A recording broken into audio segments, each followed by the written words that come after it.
ওই যে সূক্ষ্ম আত্মার সঙ্গে কানেকশন করছি, হ্যাঁ, প্রচুর ইনার এনার্জি লস হয়ে যায়। ইনার এনার্জি কথার অর্থ মানে তারপরে তুমি তোমার মাথা টাথা কিছু কাজ করে 7 দিন তোমার বিছানায় শুয়ে থাকতে হবে, কিন্তু মনে হয় তোমার শরীরের সমস্ত শক্তি কে করে নিয়েছে। কি কেড়ে নিয়েছে, মানে ওই কানেকশনটা এস্টাবলিশ করতে এরকম হয়। প্রচুর এনার্জি। তোমার সম্পর্কে একটা কথা বলবো বলেছিলাম, বলিনি, এখন চলে এলো। You are suffering from a subtle depression. একটা জায়গাতে তুমি ডিপ্রেশনতে অসহায় হয়ে আছো, তোমার ফেস থেকে সেটা এক্সপ্রেশন আছে। এটা পরে কি কেন এলো আমি পরে বলবো, এই মুহূর্তে বলা শুধু বাকিটা বাকি। এই জন্য সায়েন্সকে আমি দুটো ভাগ করি, science of ancient conception, science of modern conception. যার যেটা ইচ্ছে হচ্ছে সেটাতে তুমি চলে যাও, don't apply negativity to others. যেটা সম্পর্কে তুমি বুঝবে সেটা সম্পর্কে কমেন্ট করো, নিগেট কাউকে করো। একদম মানছি বলতে নেই। আমি একটা জিনিস যেখানে জিজ্ঞাসা করতে চাই, মানে আমি যদি পেশেন্ট হই, আপনি ধরুন আমাকে ওরকম কোনো একটা স্টেটে নিয়ে চলে গেলেন যেখানে আমি পেন ফিল করছি না, আমি পুরো অফ, আমি অফ। বাই চান্স যদি আমি অফই রয়ে যাই, আমি যদি রিটার্ন না করতে পারি, আমার কনসিয়াসনেস যদি ফিরে না পাই, না সেটা হবে না, সেটা হবে না। আমার কি এখন অটোমেটিক উত্তর শেষ দেখা দেখতে যাস, ও কাগজ দেখতে যাস। হ্যাঁ ঠিক আছে, তাহলে আজ সন্ধ্যাবেলা আমার বাসায় আসিস। বুঝলি? তারপর প্ল্যান সেট করা, group plan set, group plan set. তারপর আমি বললাম তোমরা একটা ইমেজ দেখতে পাবে, ও কিন্তু কথা বলবে না, কারণ আমার এখন অতদূর ক্ষমতা নেই কথা বলার মতো, স্ট্রেংথ থাকতে হবে। তাহলে কথা বলে উত্তর দেবে, নাহলে ইশারা করে বলবে, তোমরা গিটারে জিজ্ঞেস করে ইশারা করে উত্তর দেবে। অদ্ভুত অদ্ভুত সব বলবে। এটা কি করে হয় বলো?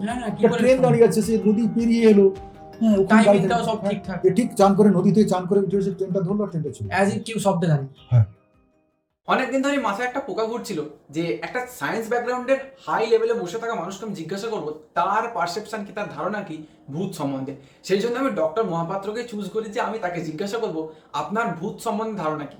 আর যে রেজাল্ট আমি পাই সেটা অসাধারণ, তোমরা ইন্ট্রোতে কিছুটা হলেও বুঝতে পেরেছো আশা করি। তো এই পডকাস্টে আমরা কি নিয়ে কথা বলিনি, মেডিকেল রিলেটেড কথা তো হয়েছেই, যেহেতু উনি একজন ডক্টর, একটা অনেক বড় সার্জন, তার সাথে ভূত নিয়ে, প্ল্যানচেট নিয়ে, স্পিরিচুয়ালজি নিয়ে, আরো কত কি নিয়ে যে কথা হচ্ছে কোনো ধারণা নেই। এই পডকাস্টটা একটা value for money, value for time podcast বলতে পারো। পুরোটা দেখো, আমি সবাইকে বলবো, মানে বাচ্চা থেকে বুড়ো মিড এজ যেই আছো তোমরা সবাই পডকাস্টটা অবশ্যই পুরোটা দেখো। অনেকটা নলেজ দিয়ে গেছেন এই মানুষটা, এই মানুষটা পুরো এক্সপিরিয়েন্সের একটা ভান্ডার। তো সেই জন্য আমি বলছি স্কিপ করবে না, পুরোটা দেখে তারপর যেও। আর আগের পডকাস্টটা যেটা আমি ডক্টর মহাপাত্রের সাথে করেছিলাম মেডিকেল রিলেটেড পডকাস্ট, সেটা আমি লিঙ্ক দিয়ে দিচ্ছি নিচে, আই বাটনে থাকবে, সেটা অবশ্যই দেখো। আর বাদ বাকি তো তোমরা লাইক, শেয়ার, সাবস্ক্রাইব সব তো করছোই। চলো পডকাস্টে এগিয়ে যাওয়া যাক। আমি যার সাথে কনভারসেশন করি, একটু কথা বলার পরে আমি তাকে জিজ্ঞাসা করি যে আপনি কি ভূতে বিশ্বাস করেন, বা আপনার সাথে কি কোনো ভৌতিক কোনো ঘটনা ঘটেছে। সেম কোশ্চেন এখানে। ভূতে আমি বিশ্বাস করি। সবার আগে বলে দিই, আপনি একটা ডাক্তার বাই প্রফেশন, আপনি ভূতে বিশ্বাস করেন, মানে সায়েন্স ডিপার্টমেন্ট থেকে আসা মানুষও ভূতে বিশ্বাস করে, এটা একটা পয়েন্ট। এবার প্লিজ কি ঘটেছিল? ভূত হচ্ছে একটা, যে সায়েন্সের উপর বিশ্বাস করে ভূত করা হয়, যে সায়েন্সের উপর বেসিস করে, হ্যাঁ, সেটা হচ্ছে পরলোক তত্ত্ব। পরলোক তত্ত্ব আছে, এটা মোস্ট অ্যানসিয়েন্ট সায়েন্স, এটাই গীতার বাক্য, এটাই বেদ পুরাণের সারাংশ। বলা আছে যে প্রত্যেকটা মানুষ হচ্ছে গিয়ে দুটো দেহের অধিকারী, স্থূল দেহ আর সূক্ষ্ম দেহ। স্থূল দেহটা বাইরে আমরা যেটা হাত পাত কাজ করছি অমুক্ত, সূক্ষ্ম দেহটা হচ্ছে কি যেটাকে গীতাতে বলা হয়েছে আত্মা, যাকে বলা হয়েছে যেটা অমর, যার জন্ম নাই, মৃত্যু নাই। বসাংসি জীর্ণানি যথা বিহায় নবানি, গৃহ্ণাতি নরহ পরাণি তথা শরীরানি বিহায় জীর্ণা নন্নানি সংজাতি নবানি। সে আত্মাটা কেমন? পুরনো কাপড়ের মতো, পুরনো কাপড়টা পুরনো হয়ে গেলে তাকে ত্যাগ করে নতুন কাপড় পরে, সেটা হচ্ছে আমার স্থূল দেহ।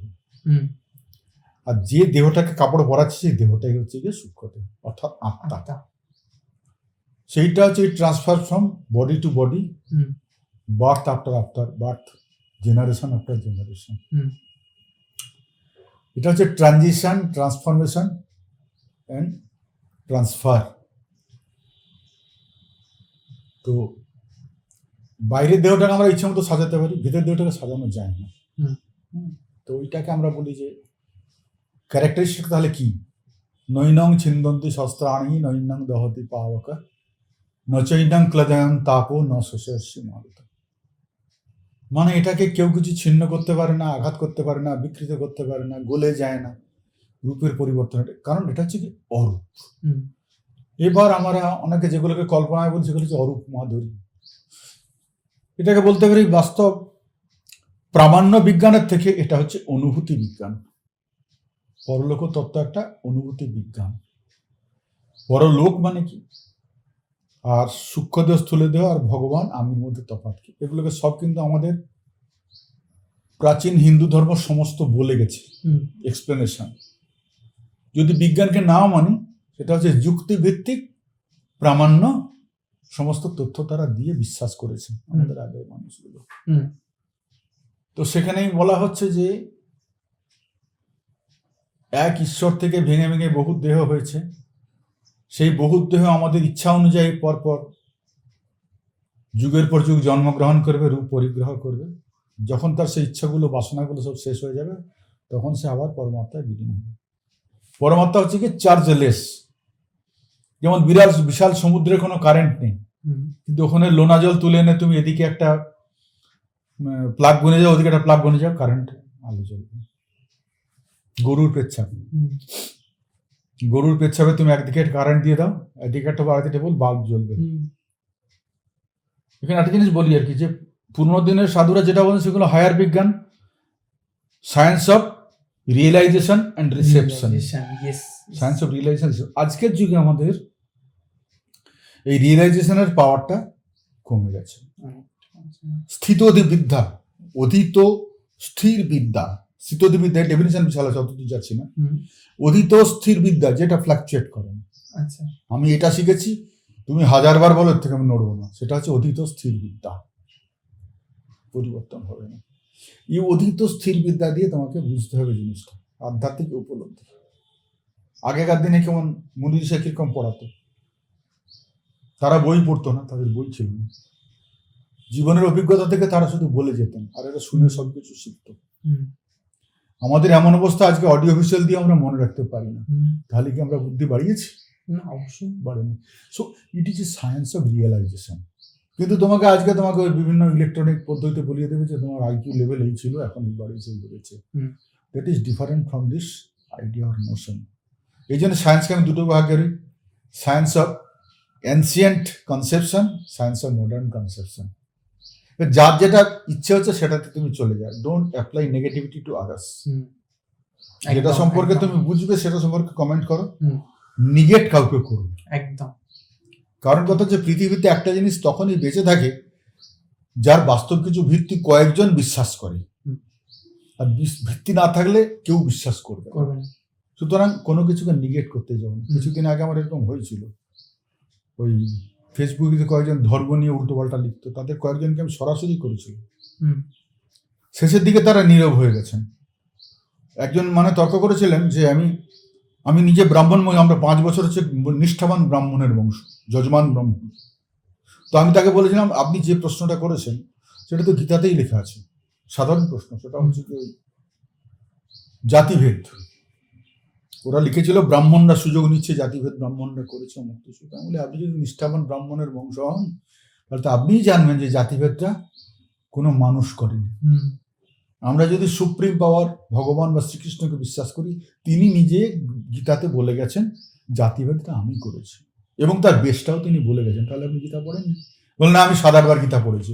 তাহলে বোঝেন, আমার বেশি কথাটা এই ছিল যে আমরা এখন সেই ধরনের বুদ্ধি বিলং করি না যেটা আমাদের পূর্বপুরুষের ছিল। যেটা বুঝতে পারিনি সেটা তো বিজয় হবে। উদাহরণ, একটা প্রাইমারি গ্রামীণ স্কুল চলছে, ছিটিয়ে দেওয়া কোন রকম ঘর, একতলা, তার মধ্যে মাস্টারমশাই পড়াচ্ছেন। যে ছেলেরা বোঝে তারা বুঝছে, মন দিয়ে পড়ছে, শুনছে। যে গার্জেনরা হচ্ছে বিশ্বাসী, তারা দূর থেকে ঘুরে ফিরে দেখছে। সেই স্কুলের বারান্দায় যদি একটা ছাগল ঢুকে, সে কি করবে? সে পড়া শুনবে না গোটা বারান্দায় পায়খানা করবে? It is like that. একদম ঠিক। নাম্বার 1। নাম্বার 2, আমার বাড়ির কাছে একটা ভুসিমাল দোকান ছিল, আমরা তার খুব ভক্ত ছিলাম। একদিন সেখানে বাজার করতে গেছি, দেখলাম ভদ্রলোক একটা বইয়ের পাতা ছিঁড়ে ছিঁড়ে দিচ্ছেন। আমার তখন নেশা ছিল, কাগজের ঠোঙা বেলে আমি পড়তাম। তো দোকানে দাঁড়িয়ে দাঁড়িয়ে আমাদের পাত্তা দিত না খুব একটা, কারণ আমাদের বাড়িতে ফাইন্যান্সিয়াল স্ট্যাটাস খুব একটা ভালো ছিল না। আমাদের বাবার সম্মান ছিল, কিন্তু পয়সা খুব বেশি ছিল না। তো ন্যাচারালি আমরা বাকিতে বাজার করতাম, হুম, বাকির একটা খাতা ছিল, সেখানে হুম, আমাকে লাইন দিতে হবে। তখন ওর কর্মপদ্ধতি আমি দেখতাম। হুম, তো একটা বইয়ের পাতা ছিঁড়ে ছিঁড়ে বাজার বিক্রি করছে, আমি একটা পাতা নিয়ে পড়লাম। তুমি ভাবতে পারো না, সেটা ছিল একটা মহাভারতের পাতা ছিঁড়ে ছিঁড়ে তুমি বাজারের জিনিসপত্র আমি দিচ্ছে। জিজ্ঞেস করলাম, এটা আপনি কোথায় পেলেন? হুম, আমাদের বাড়ির পেছনে মৈত্র বলে একজন ফ্যামিলি আছে, ওই ফ্যামিলি হচ্ছে অ্যানসিয়েন্ট ডাক্তার ওই এলাকার, হুম, সব থেকে পুরনো গাইনোকোলজিস্ট এলেমের। হুম, তার ছেলেরা বিক্রি করতে গেছে। তো আমি বললাম, আমাকে বইটা দেবেন? হ্যাঁ দিব। কত দিবে বলো? আপনি বলুন। 5 টাকা দাও। 5 টাকা দিয়ে আমি কিনে নিয়ে এসছি। আজকের দিনেও এখনো পর্যন্ত প্রামাণ্য যত কালীপ্রসন্ন সিংহের মহাভারত আছে, প্রথম 43টা পেজ তাতে পাওয়া যায় না। আর ওই বইটারও প্রথম 43টা পেজ ছিল না। বইটা আমি কিনে নিয়ে এসেছিলাম। পরবর্তীকালে আমার মেজো ভাই সেটাকে কোথায় হার করেছে আর পাইনি। তারপরে আমি রিসেন্ট নেট থেকে ডাউনলোড করে দেখলাম, তাতেও 43টা পেজ নেই। পেজ নেই। আই ডোন্ট নো এখনো কবে ওটা উদ্ধার করতে পারবে। কথাটাই, একজন বৃদ্ধ গাইনোকোলজিস্ট, তার বাড়িতে কালীপ্রসন্ন সিংহের মহাভারত ছিল। হুম, আজ পর্যন্ত সেটা হচ্ছে প্রামাণ্য গ্রন্থ। ওই বইটা পড়ার পর মহাভারত থেকে তোমার কোনো প্রশ্ন থাকতে পারে না, সমস্ত প্রশ্নের উত্তর মধ্যে দেওয়া আছে। কে কেন কি করলো সমস্ত উত্তর ওখানে দেওয়া আছে। যারা স্বামী ছাড়া অন্যের সঙ্গে করে সন্তান পেয়েছে, তাদেরও সতী কেন বলা হলো তার উত্তর ওখানে আছে। মুনিরা কেন শাপগ্রস্ত হয়ে উর্বশী করে হলো, অনুরক্ত হলো, কারণ দেওয়া আছে। ওই জন্য কালীপ্রসন্ন সিংহের মহাভারত প্রামাণ্য গ্রন্থ। সেকালে তিনি যিনি বুঝতেন কিনেছেন, তার ছেলেরা একটিও মানুষ হয়নি, তারা বেঁচে দিয়েছে। ভুসিমাল দোকানে তাকে ছেড়ে ছেড়ে কাগজ বিক্রি করছে। আমি ওটাকে নিয়ে এলাম। এবার আমি কিছুদিন পড়েছি, তখন আমি কত ক্লাস 11-এ পড়ি, 11 না 10-এ পড়ি।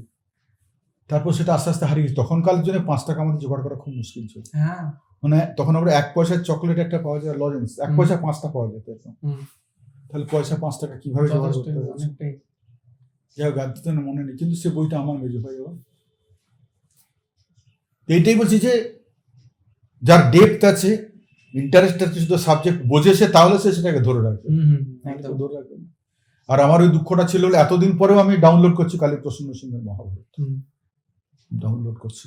সেই জন্য বলছি যে তোমার যদি ইন্টারেস্ট না থাকে, বেসিক নলেজ, বেসিক অ্যাকসেপ্টেন্স না থাকে, তাহলে তুমি কোনো কিছুতে যেতে পারবে না। আর তুমি যখন অ্যাকসেপ্টেন্স যেটা তোমার নাই, সেটাকে তুমি রিজেক্ট করতে পারো না। অবশ্যই। যুগের পর যুগ ওগুলো চলে এসেছে, আজকে তুমি তাকে রিজেক্ট করতে পারো না। ইনফ্যাক্ট আমি তোমাকে আরো তো ডকুমেন্ট দিচ্ছি, আজকালে হায়ার সায়েন্সে রিসার্চ চলছে কিছু কিছু সাবজেক্ট, বোটানি, নিউট্রিশন, আয়ুর্বেদ, এতে সবাই রিসার্চ করে, পিএইচডি করা। রিসার্চ পেপারগুলো তুমি দেখলে বুঝতে পারবে। আমি একসময় রিসার্চ গাইড ছিলাম, সেখানে গিয়ে দেখলাম চিরঞ্জীব বনৌষধি একটা বই আছে, 3টে খণ্ড, বাংলায় লেখা আয়ুর্বেদের বই। যত রিসার্চ হচ্ছে ওইটার থেকে সাবজেক্ট জোগাড় করা। মানে উনি তখন বলে গেছেন এই পাতাটা খেলে এই উপকার হয়, চিরঞ্জীব বনৌষধি লিখেছেন। এখন বলছে ওই পাতাটাকে আমি অ্যানালিসিস করে কি কি কেমিক্যালস পেয়েছি, তাহলে সেই কেমিক্যালসের এফেক্ট এই, তাহলে আয়ুর্বেদ সায়েন্স বলছে এইটা দিলে এই রোগ সারবে। দ্যাট ইজ ডিফারেন্স, আর কিচ্ছু নেই। তারা ওই কেমিক্যাল অ্যানালিসিস ছাড়াও বলে দিতে পারতেন যে তুলসী পাতাটা বেটে দিলে তোমার কাশি সারবেই, এটা কেউ কেউ ফেলতে পারে না। আজকেও বাসকের পাতাকে সেদ্ধ করে জল খেলে তোমার যত কঠিন অসুখ, কাফের সিরাপ হোক, সে সেরে যায়। আজও নাম্বার 1 ট্র্যাঙ্কুলাইজার হচ্ছে বেলপাতা, নাম্বার 1 ট্র্যাঙ্কুলাইজার। অ্যান্ড যে ট্র্যাঙ্কুলাইজারটা আজ পর্যন্ত আবিষ্কার নেই, সেক্স রিলেটেড ট্র্যাঙ্কুলাইজার, যাদের মধ্যে সেক্সের চিন্তাভাবনা থেকে উত্তেজিত করে মারছে, সে যদি বেলপাতা খায়। কিন্তু পুরাণে ওটাকে কি দিয়ে করেছে? মহেশ্বর সিদ্ধ পুরুষ, তার স্ত্রী আছেন, তাকে তিনি শিষ্যা বা বান্ধবী হিসেবে গ্রহণ করেছেন, কিন্তু তিনি সেক্সকে দমন করেন কি করে? তার প্রধান পূজার উপকরণ।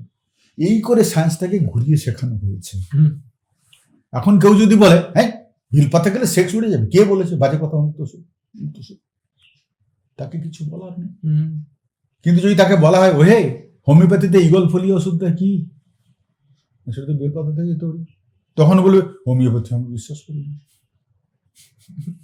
কিন্তু হোমিওপ্যাথি যে মূল থিওরি সেটা পড়ে কাল্টিভেট করতে হবে। তবে যে পাঁটারে কথা বলে তাকে আমি একটা কথা বলবো, মহেন্দ্রলাল সরকারের নাম শুনেছ? মহেন্দ্রলাল সরকার, তিনি ছিলেন প্রথম যুগে তিনি ছিলেন বিখ্যাত ডাক্তার। তখনকার দিনে যখন বেতন মাসে 1 পয়সা করে, তখন ওরা ভিজিট ছিল 16 টাকা। বাপরে, প্রচন্ড হয়। ক্যান ইউ ইমাজিন কোন স্টেটের সে অ্যালোপ্যাথিক ডাক্তার? তিনি ছিলেন রামকৃষ্ণের ডাক্তার। পরে পরে তার সঙ্গে বন্ধুত্ব হলো, শেষে তিনি তার ভক্ত হয়ে গেলেন। সেই মহেন্দ্রলাল সরকার ছিলেন বিখ্যাত অ্যালোপ্যাথিক ডাক্তার।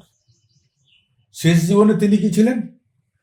বিখ্যাত হোমিওপ্যাথিক ডাক্তার। তাঁরই এখনো বই সব হোমিওপ্যাথিক প্রামাণ্য বই। তাহলে তিনি কি গণ্যমূর্খ ছিলেন? এখনকার যারা বলে যে হোমিওপ্যাথিটা জাল, আমেরিকান সোসাইটি স্বীকৃতি নেই, আমেরিকা স্বীকৃতি দিলে তোমার এখানে আমার এখানে হবে? হিন্দু সংস্কৃতি সব থেকে পুরনো, আমেরিকা এসে রিসার্চ করছে, আমার সংস্কৃতি নেই, তার স্বীকৃতি না আমাদের শিখতে হবে। আমারটা ভুল। কথা হচ্ছে সব জায়গাতে একই উত্তর। জিনিসটা ভালো করে তুমি বুঝতে পারো, আমি বুঝতে পারি, ও পারে না, তার মানে কি জিনিসটা ভুল?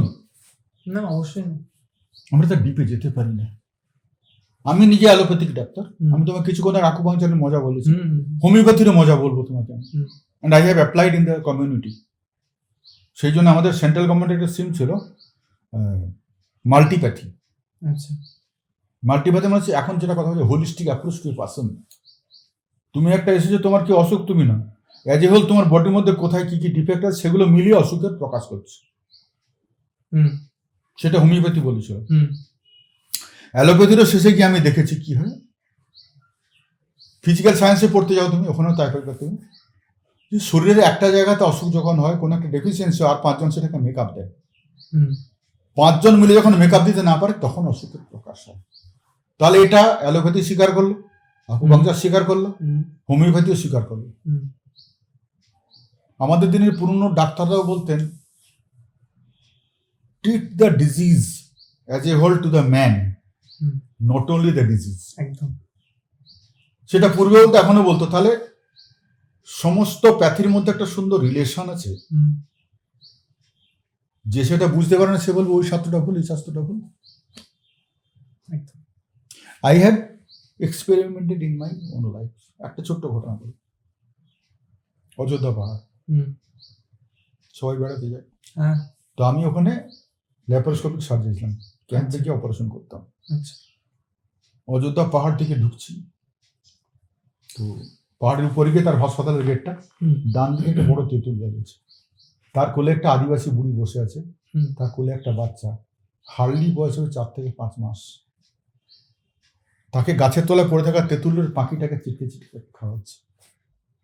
আমি হ্যাঁ, পাকা তেঁতুল চটকে খাওয়াচ্ছে। আমি দৌড়ে গিয়ে চিনিয়ে নিয়েছি হাত থেকে। ও তখন বলছে খাবে কি, এইটা বললো বুড়ি, আর কিচ্ছু বললো না। চলে গেলাম। অপারেশন করছি এই বাচ্চাটার মাকে। টোটাল 12টা বাচ্চার মা, 2টো বাচ্চা বেঁচে আছে। আর প্রত্যেকটা বাচ্চার ডেলিভারির সময় প্রচুর ব্লিডিং হয়েছে। কেন? তাকে দেখতে গিয়ে আমি প্রথম ওই একটা অ্যানিমিয়া কাকে বলে দেখলাম, ওয়েস্ট বেঙ্গলে প্রথম অ্যানিমিয়া দেখলাম ওকে। সবাইকে ফেরত দিয়েছে, অপারেশন করবে না, লাস্টে আমার কাছে এসে। আমি খুব ডেসপারেট সার্জেন, আমার নাম ছড়িয়ে গেছিল চারদিকে, যে যার যত বড় অসুখ থাক অপারেশন আমি করবো, বাতিল করবো না। সেই হিসেবে দৌড়ে এসেছি। তারপর জিজ্ঞেস করতে এগুলো বললো, তোমার এই দশা কেন?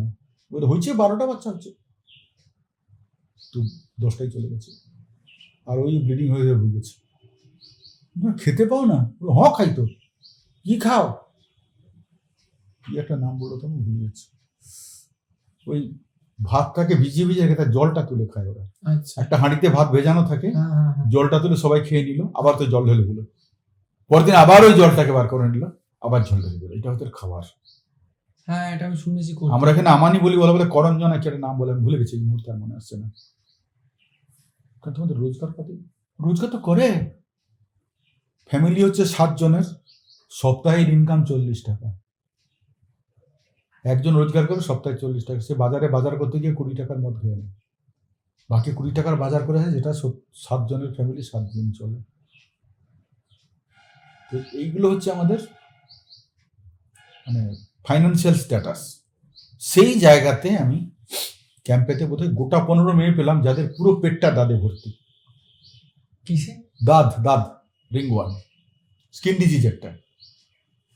তো আমার অপারেশনটা এইখানেতে, দাঁতের উপর অপারেশন করা যায় না, কিন্তু আমি ওসব মানিনি, তারপরেই করে দিচ্ছি অপারেশন। অন্য নিয়ম অনুযায়ী করা যায় না, কিন্তু ওরা দ্বিতীয়বার আসবে না, অথবা দ্বিতীয়বার আসার আগে আরেকটা বাচ্চা হবে, সেটা দ্বিতীয় মরে যাবে, ছাড়তাম না। তো রিংওয়ার্মের এখন যে ওষুধ আছে, এখন তোমার কিনতে গেলে মোটামুটি 350 থেকে 400 টাকার মতো লাগে। গ্রীষ্মগুলবিন এফপি, বাকি মলম অনেক দামি আছে। যাদের সপ্তাহে ইনকাম 20 টাকা খাওয়ার জন্য, তারা একটু ওষুধ কিনতে পারবে, সম্ভব না। ওই যে অপারেশন করে এলাম, সে অপারেশন ঘাটা শুকবে না, ওই ঘায়ে হয়তো সাবান মরবে, কারণ ক্যাম্পে যা ওষুধ বা তার বাইরে কত ওষুধ দেবে। তখন ডিপার্টমেন্টের অবস্থাও খুব খারাপ ছিল, ওষুধ পাওয়া যেত না। আমি হোমিওপ্যাথি টুকটাক জানি, ছোটবেলা থেকেই পড়ি, ডাক্তারি পড়ার আগে থেকে। বাবা হোমিওপ্যাথি পড়েছিলেন, তো বাবার বইটাই থেকে চুরি করে পড়তাম, তার থেকে আমার একটা আইডিয়া।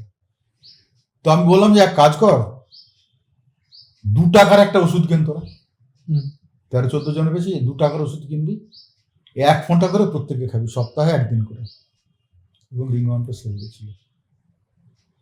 তো এটা কি আমি অন্যায় করলাম, না হোমিওপ্যাথিটা ভুল হলো? আমি ওর ম্যাজিকটা দেখেছি। আমি যদি বললাম হোমিওপ্যাথি পড়বো না, ওটা বুঝলো কি, তাহলে এই কাজটা আমি করতে পারতাম না, আমার সামনে 14টা মেয়েকে মরার কথা ফেলে আসতাম। এই জন্য বলেছি আমি এখনো আমি পড়ি। আমার ল্যাপটপে তুমি হোমিওপ্যাথিক অনেক দেখতে পাবে চ্যাপ্টার, এখন আমি পড়ি। কেন? আই বিলিভ ইন মাল্টিপ্যাথি, এটাকে আমি বলি অপরচুনোপ্যাথি। মানে কি, তোমার জন্য আমি অনেকগুলো প্যাথি সিলেক্ট করেছি, তার মধ্যে I will prescribe which will befit or benefit you, not only benefit but befit. তোমাকে আমি একটা দামি ওষুধ লিখে দিলাম, তুমি খুব খুশি হয়ে বেরিয়ে চলে গেল, কিন্তু তুমি কিনতে পারবে। আবার কেউ কিনবে, ডাক্তার বলেছিল 1টা প্যাকেট হয়ে যাবে, 3টে প্যাকেট লাগবে, 4 কমে যখন ছেড়ে দেবে। কিছুদিন আগে আমার ভাইয়ের কাছে গিয়ে এক্সপিরিয়েন্সটা হয়েছে। আমার ভাইয়ের ছেলে বাইরে পড়ে, ওর স্কেবিজ হয়েছে। স্কেবিজ মানে এই সিজনে একটা হয়, ছোট ছোট ফুসকুড়ি হয়, 2 দিন রস বেরিয়ে যায়, তারপর চুল করতে থাকে। সেটা থেকে ভাইয়ের হয়েছে। ভাই দিলে 4টা না 5টা ওষুধ বার করে, প্রত্যেকটা মলমের দাম 300 থেকে 600 টাকা দাম। খেয়েছে সারে না। বলি এটা কি আছে, সাদা মাটা ওষুধই সারে। বহু পুরোনো একটা ওষুধ আছে, টোটাল 30 টাকার ওষুধ কিনতে হয়, বেনজাইল বেনজোডিমালসন। ওইটা লাগাতে হয়। যেটা মূল কথা সেটা ডাক্তাররা বলে দেয়নি, যে গরম জামা কাপড়গুলোকে গরম দিতে হবে, মানে এদার আয়রন করো, নাহলে জলে ফুটিয়ে দাও, তবে জামগুলো মরবে না। মানে আজকে লাগাচ্ছ, সেরে গেল, আবার ওখান থেকে হলো। এটা কেউ বলে দেয়নি, বা ডাক্তাররা ওইটা এখনো পড়েনি। ওই পুরনো ডাক্তার নতুন ডাক্তার তফাৎ। যে 30 টাকার ওষুধ যেটা স্বাস্থ্য, তার জন্য ওদেরকে ফর্মুলা দিয়েছে 1200 থেকে 1600 টাকার ওষুধ দিয়েছে, তার এখনো সার্ভিসে চুলকুর নিয়ে গেছে আবার করতে। এইগুলো হচ্ছে গিয়ে ওর মধ্যে ঢুকে যাও, তুমি সবকিছু পাবে।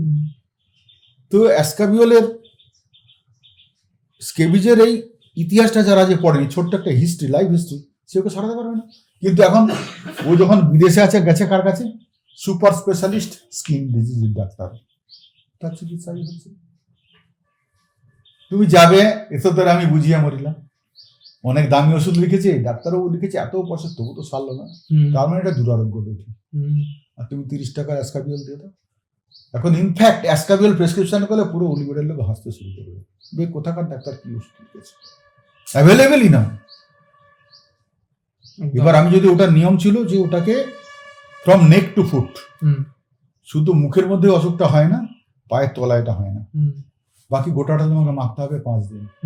আর জামা কাপড় যা আছে সব গরম জলে ফোটাতে হবে, তাহলে 30 টাকার ওষুধে পুরো ফ্যামিলির চিকিৎসা হয়ে যাবে। আর বলাই হচ্ছে যে একজনের অসুখ হলে ফ্যামিলি সকলে মাখতে শুরু করবে, সকলের হবে। এই হচ্ছে পুরনো ডাক্তার, নতুন ডাক্তার। আর প্যাথি সম্পর্কে আইডিয়া, ডেপথ অফ নলেজ। তুমি না জানলে, where mind does not know, eyes cannot see. একদম, where mind does not know, eyes cannot see. তাই তো। তোমার সম্পর্কে একটা কথা বলবো বলেছিলাম, বলিনি, এখন চলে এলো। You are suffering from a subtle depression. একটা জায়গাতে তুমি ডিপ্রেশনে তো অসহায় হয়ে আছো, তো তোমার ফেস থেকে সেটা এক্সপ্রেশন আসে। এটা পরে কি কেন এলো আমি পরে বলবো, এই মুহূর্তে বলা ছিল, বাকিটা বাকি যাবে। আচ্ছা, যে টপিকে আমি ছিলাম, হ্যাঁ, আপনার কাছ থেকে আমার অন্য জায়গায় চলে গেছি। আপনার কাছ ঠিক আছে হয় এটা, তো আপনার কাছ থেকে কিছু জানার ছিল, যেটা হচ্ছে আপনি যেহেতু বললেন যে আপনি ভূতে বা এই ধরনের ভূত, জিনিসে হ্যাঁ, ভূত। বিশ্বাস করেন, তাহলে আপনি তো অবশ্যই কিছু না কিছু হ্যাঁ, ফেস ওই করেছেন। চ্যাপ্টারটা যাচ্ছে এবারে। হ্যাঁ। ভূতের আইডিয়াটা প্রথম বলবি। ভূত হ্যাঁ। মানে কি? জাস্ট এই শরীরটা নেই। ভূত মানে হচ্ছে অতীত। Exactly, হ্যাঁ। ভূত মানে হচ্ছে অতীত। অতীত, হ্যাঁ অতীত। যে প্রেজেন্ট নেই সে অতীত। হুম, তার মানে এই দেহটা ছেড়ে যে বেরিয়ে গেছে সেই হচ্ছে ভূত। হুম, হয়ে গেল। হুম, আর সেটাই হচ্ছে আত্মা। হুম, তাহলে সে ভয়ের নয়, হুম, সে অপবিত্র নয়। হুম, তাহলে অসুবিধাটা কি? না, ওই যে আত্মা, তার গায়ে কিছু এফেক্ট থাকে। এফেক্ট, effect, আমার স্থূলদেহের এফেক্ট। আচ্ছা, এই এফেক্ট মানে ইচ্ছাগুলো আচ্ছা, তার উপর আচ্ছা, কিছু আচ্ছা। প্রভাব ফেলে। হ্যাঁ।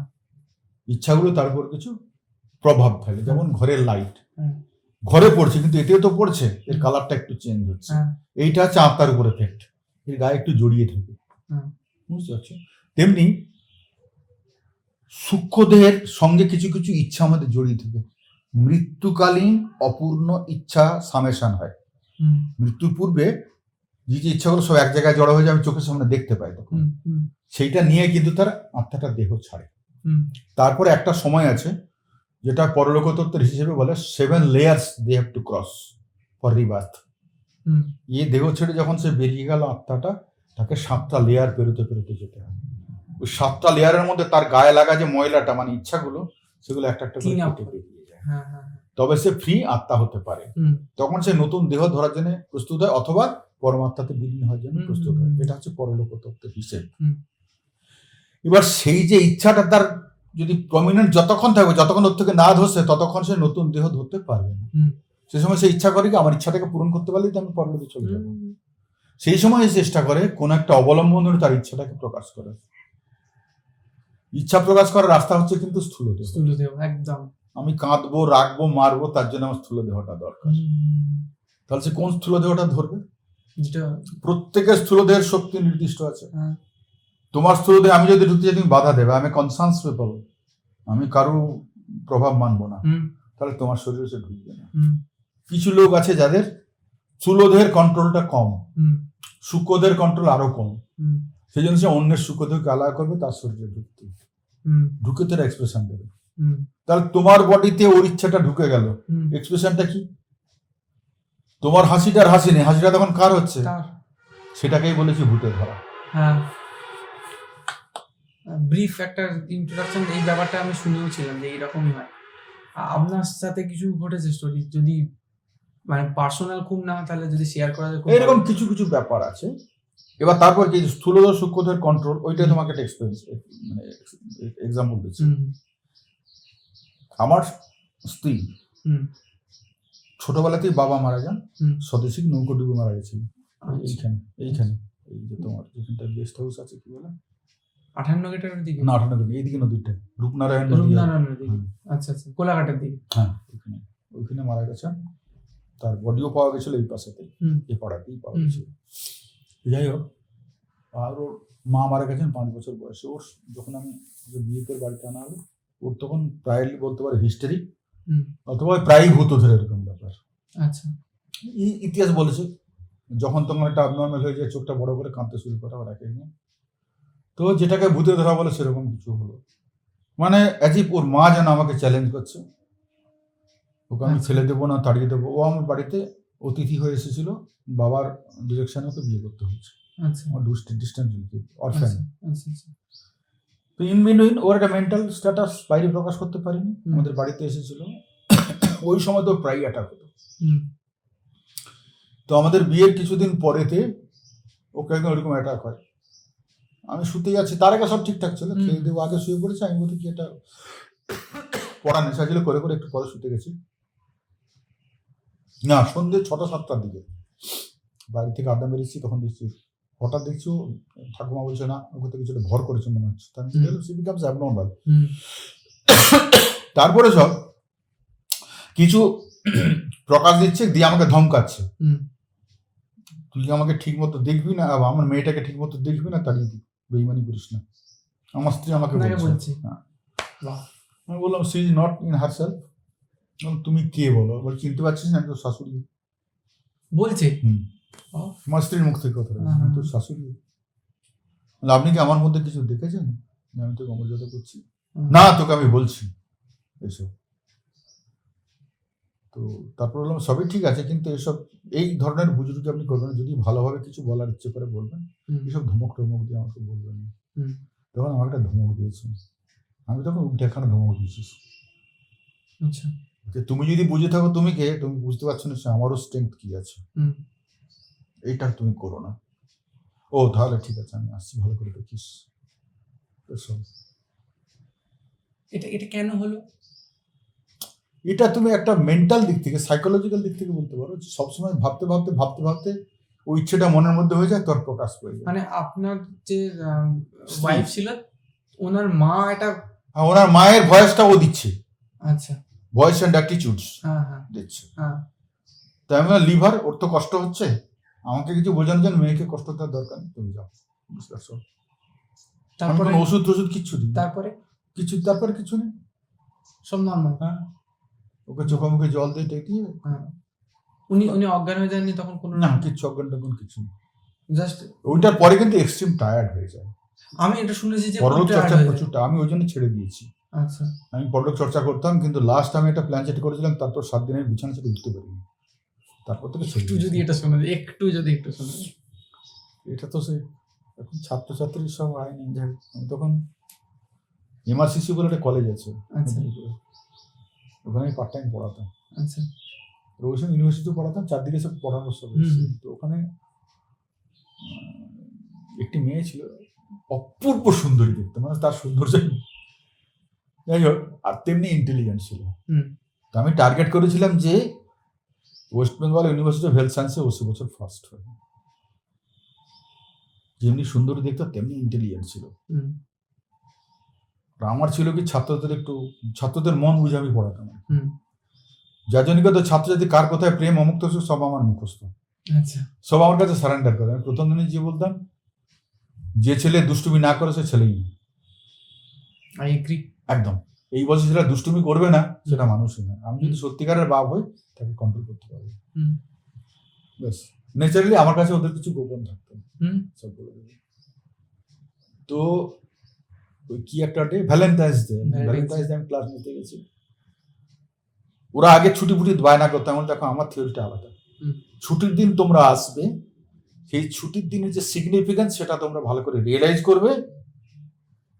সেদিন রুটিনে ক্লাস কিছু হবে না, কিন্তু you should realise that day, reason of হ্যাঁ ছুটি, এইটা নিয়ে তোমরা আসবে, তোমরা সেটা নিয়ে কথা বলবে, তারপর ছুটি।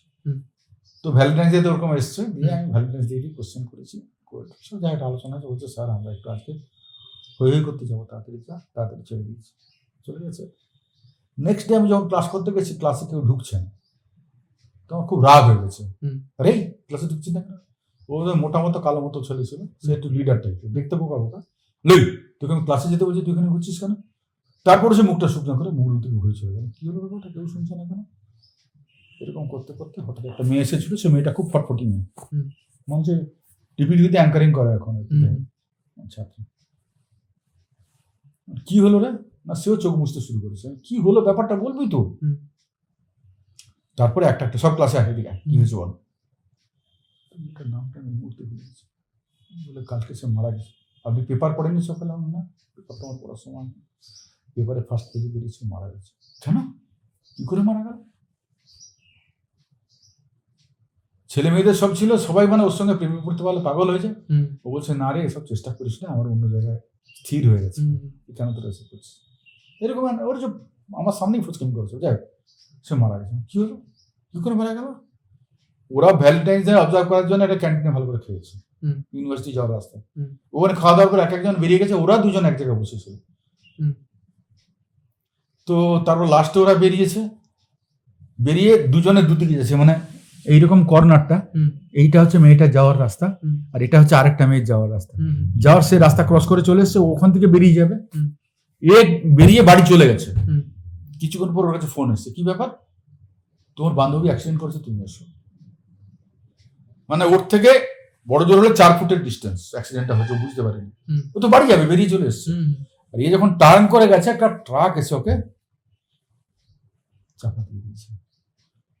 তো তারপরে এসে দেখে কি হলো ব্যাপারটা বুঝলাম। তারপর বলে যে ও এরকম ঘুরোচ্ছিল, স্পিডে একটা ট্রাক এসে চাপা দিয়ে দিয়েছে। তো আমার মনটা খুব খারাপ হয়ে গেল। আমারও টার্গেট ছিল যে ওকে ইউনিভার্সিটিতে ফার্স্ট করবে, এমনভাবে তৈরি করেছি এখানে। 3-4 দিন ছেলেগুলো কথা বলতে পারে না। বলি ব্যাপারটা কি তোর? বলছে আমরা একবার শেষ দেখাটা একবার দেখতে পেলাম না। আমার কি এখন অটোমেটিক তোরা কি শেষ দেখা দেখতে যাস? ওকে একবার দেখতে চাস? হ্যাঁ দেখবো। ঠিক আছে তাহলে আজ সন্ধ্যাবেলা আমার বাসায় আসিস। বুঝতে পারি? তারপর প্ল্যান সেট করা, গ্রুপ প্ল্যান ছিল, গ্রুপ প্ল্যান সেট।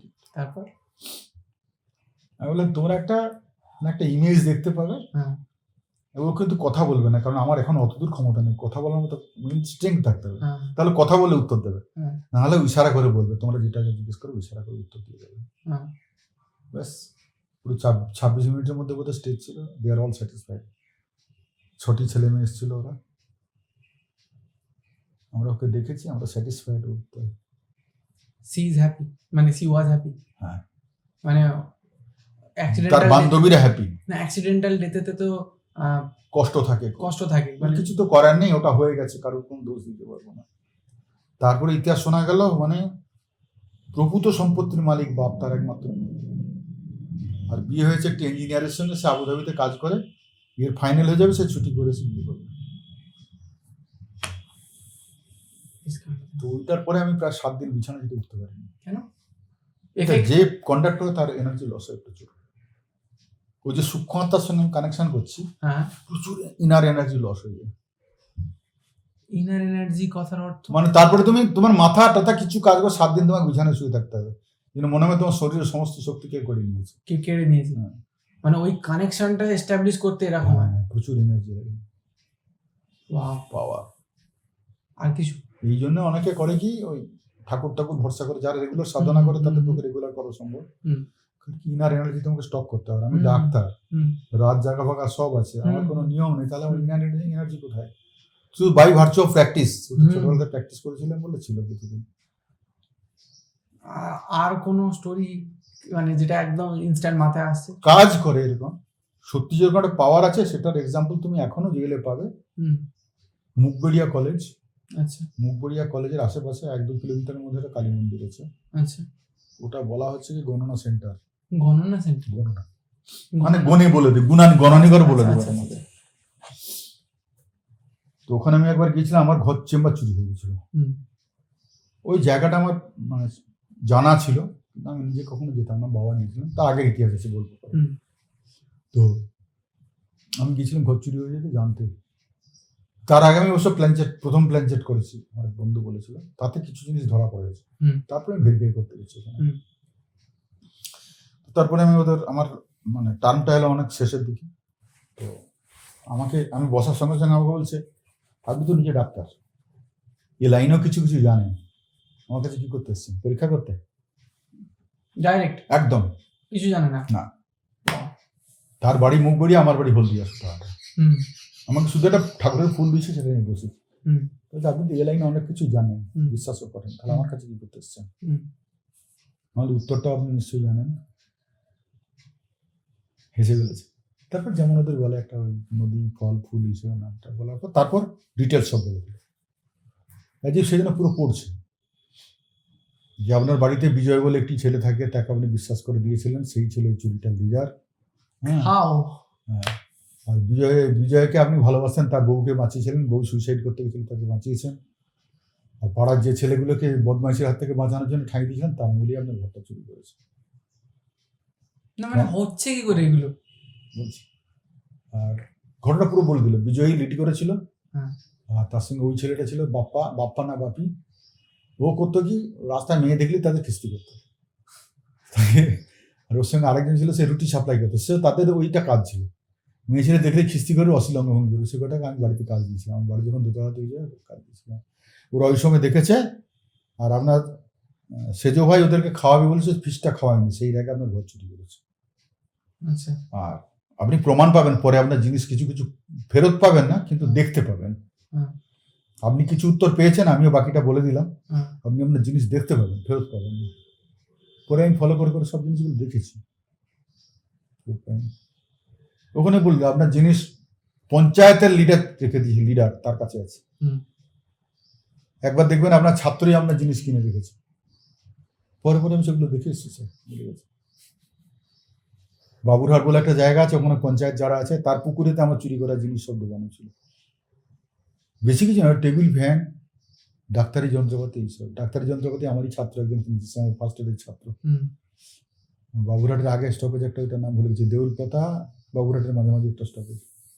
মেশিনটাও গিয়ে আমি দেখে এলাম। কোয়াক ডাক্তার ওটা দেখালে তার পেশেন্ট হবে।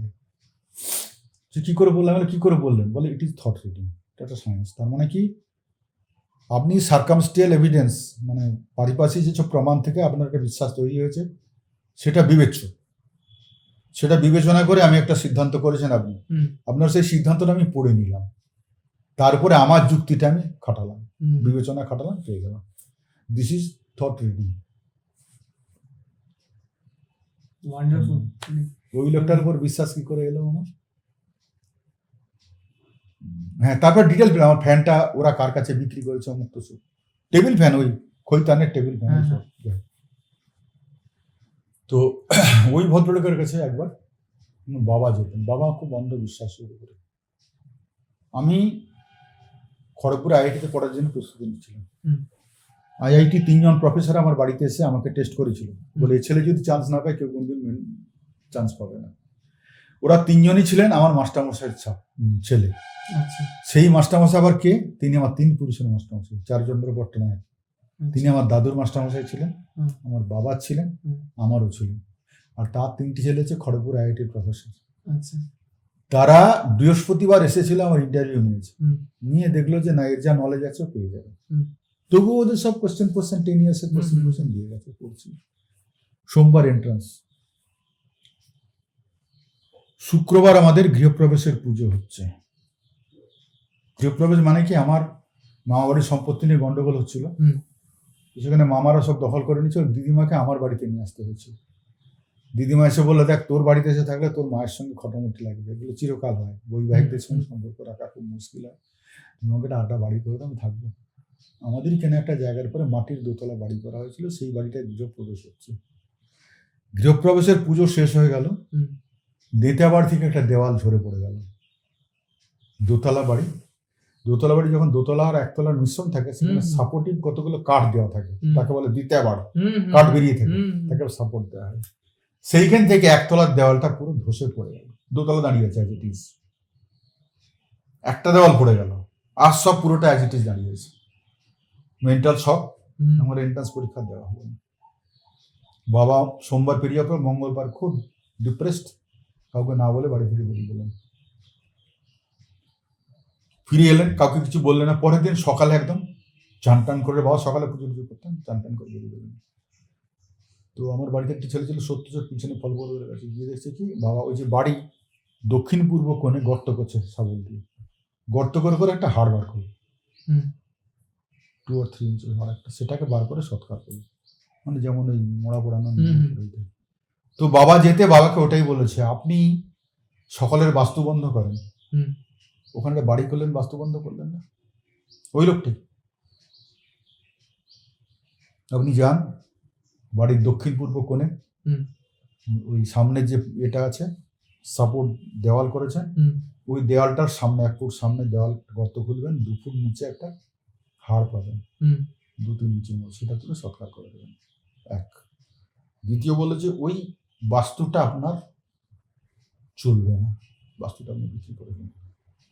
মানে ওনার সাথেই যাচ্ছেন একদম, বাবার সঙ্গে কথা হচ্ছে, বাস্তুটা আপনি বিক্রি করে দিন। তবে এটা বলছি, ওই বাস্তুটা যে কিনবে সে ওইটাকে বেশ করেই কিন্তু কোটিপতি হবে, মানে তার জীবনের রোজগারের দরকার হবে। মানে আপনার বাবার সাথে ওটা শুট করবে না, শুধু অন্য কারোর সাথে শুট করতে পারে।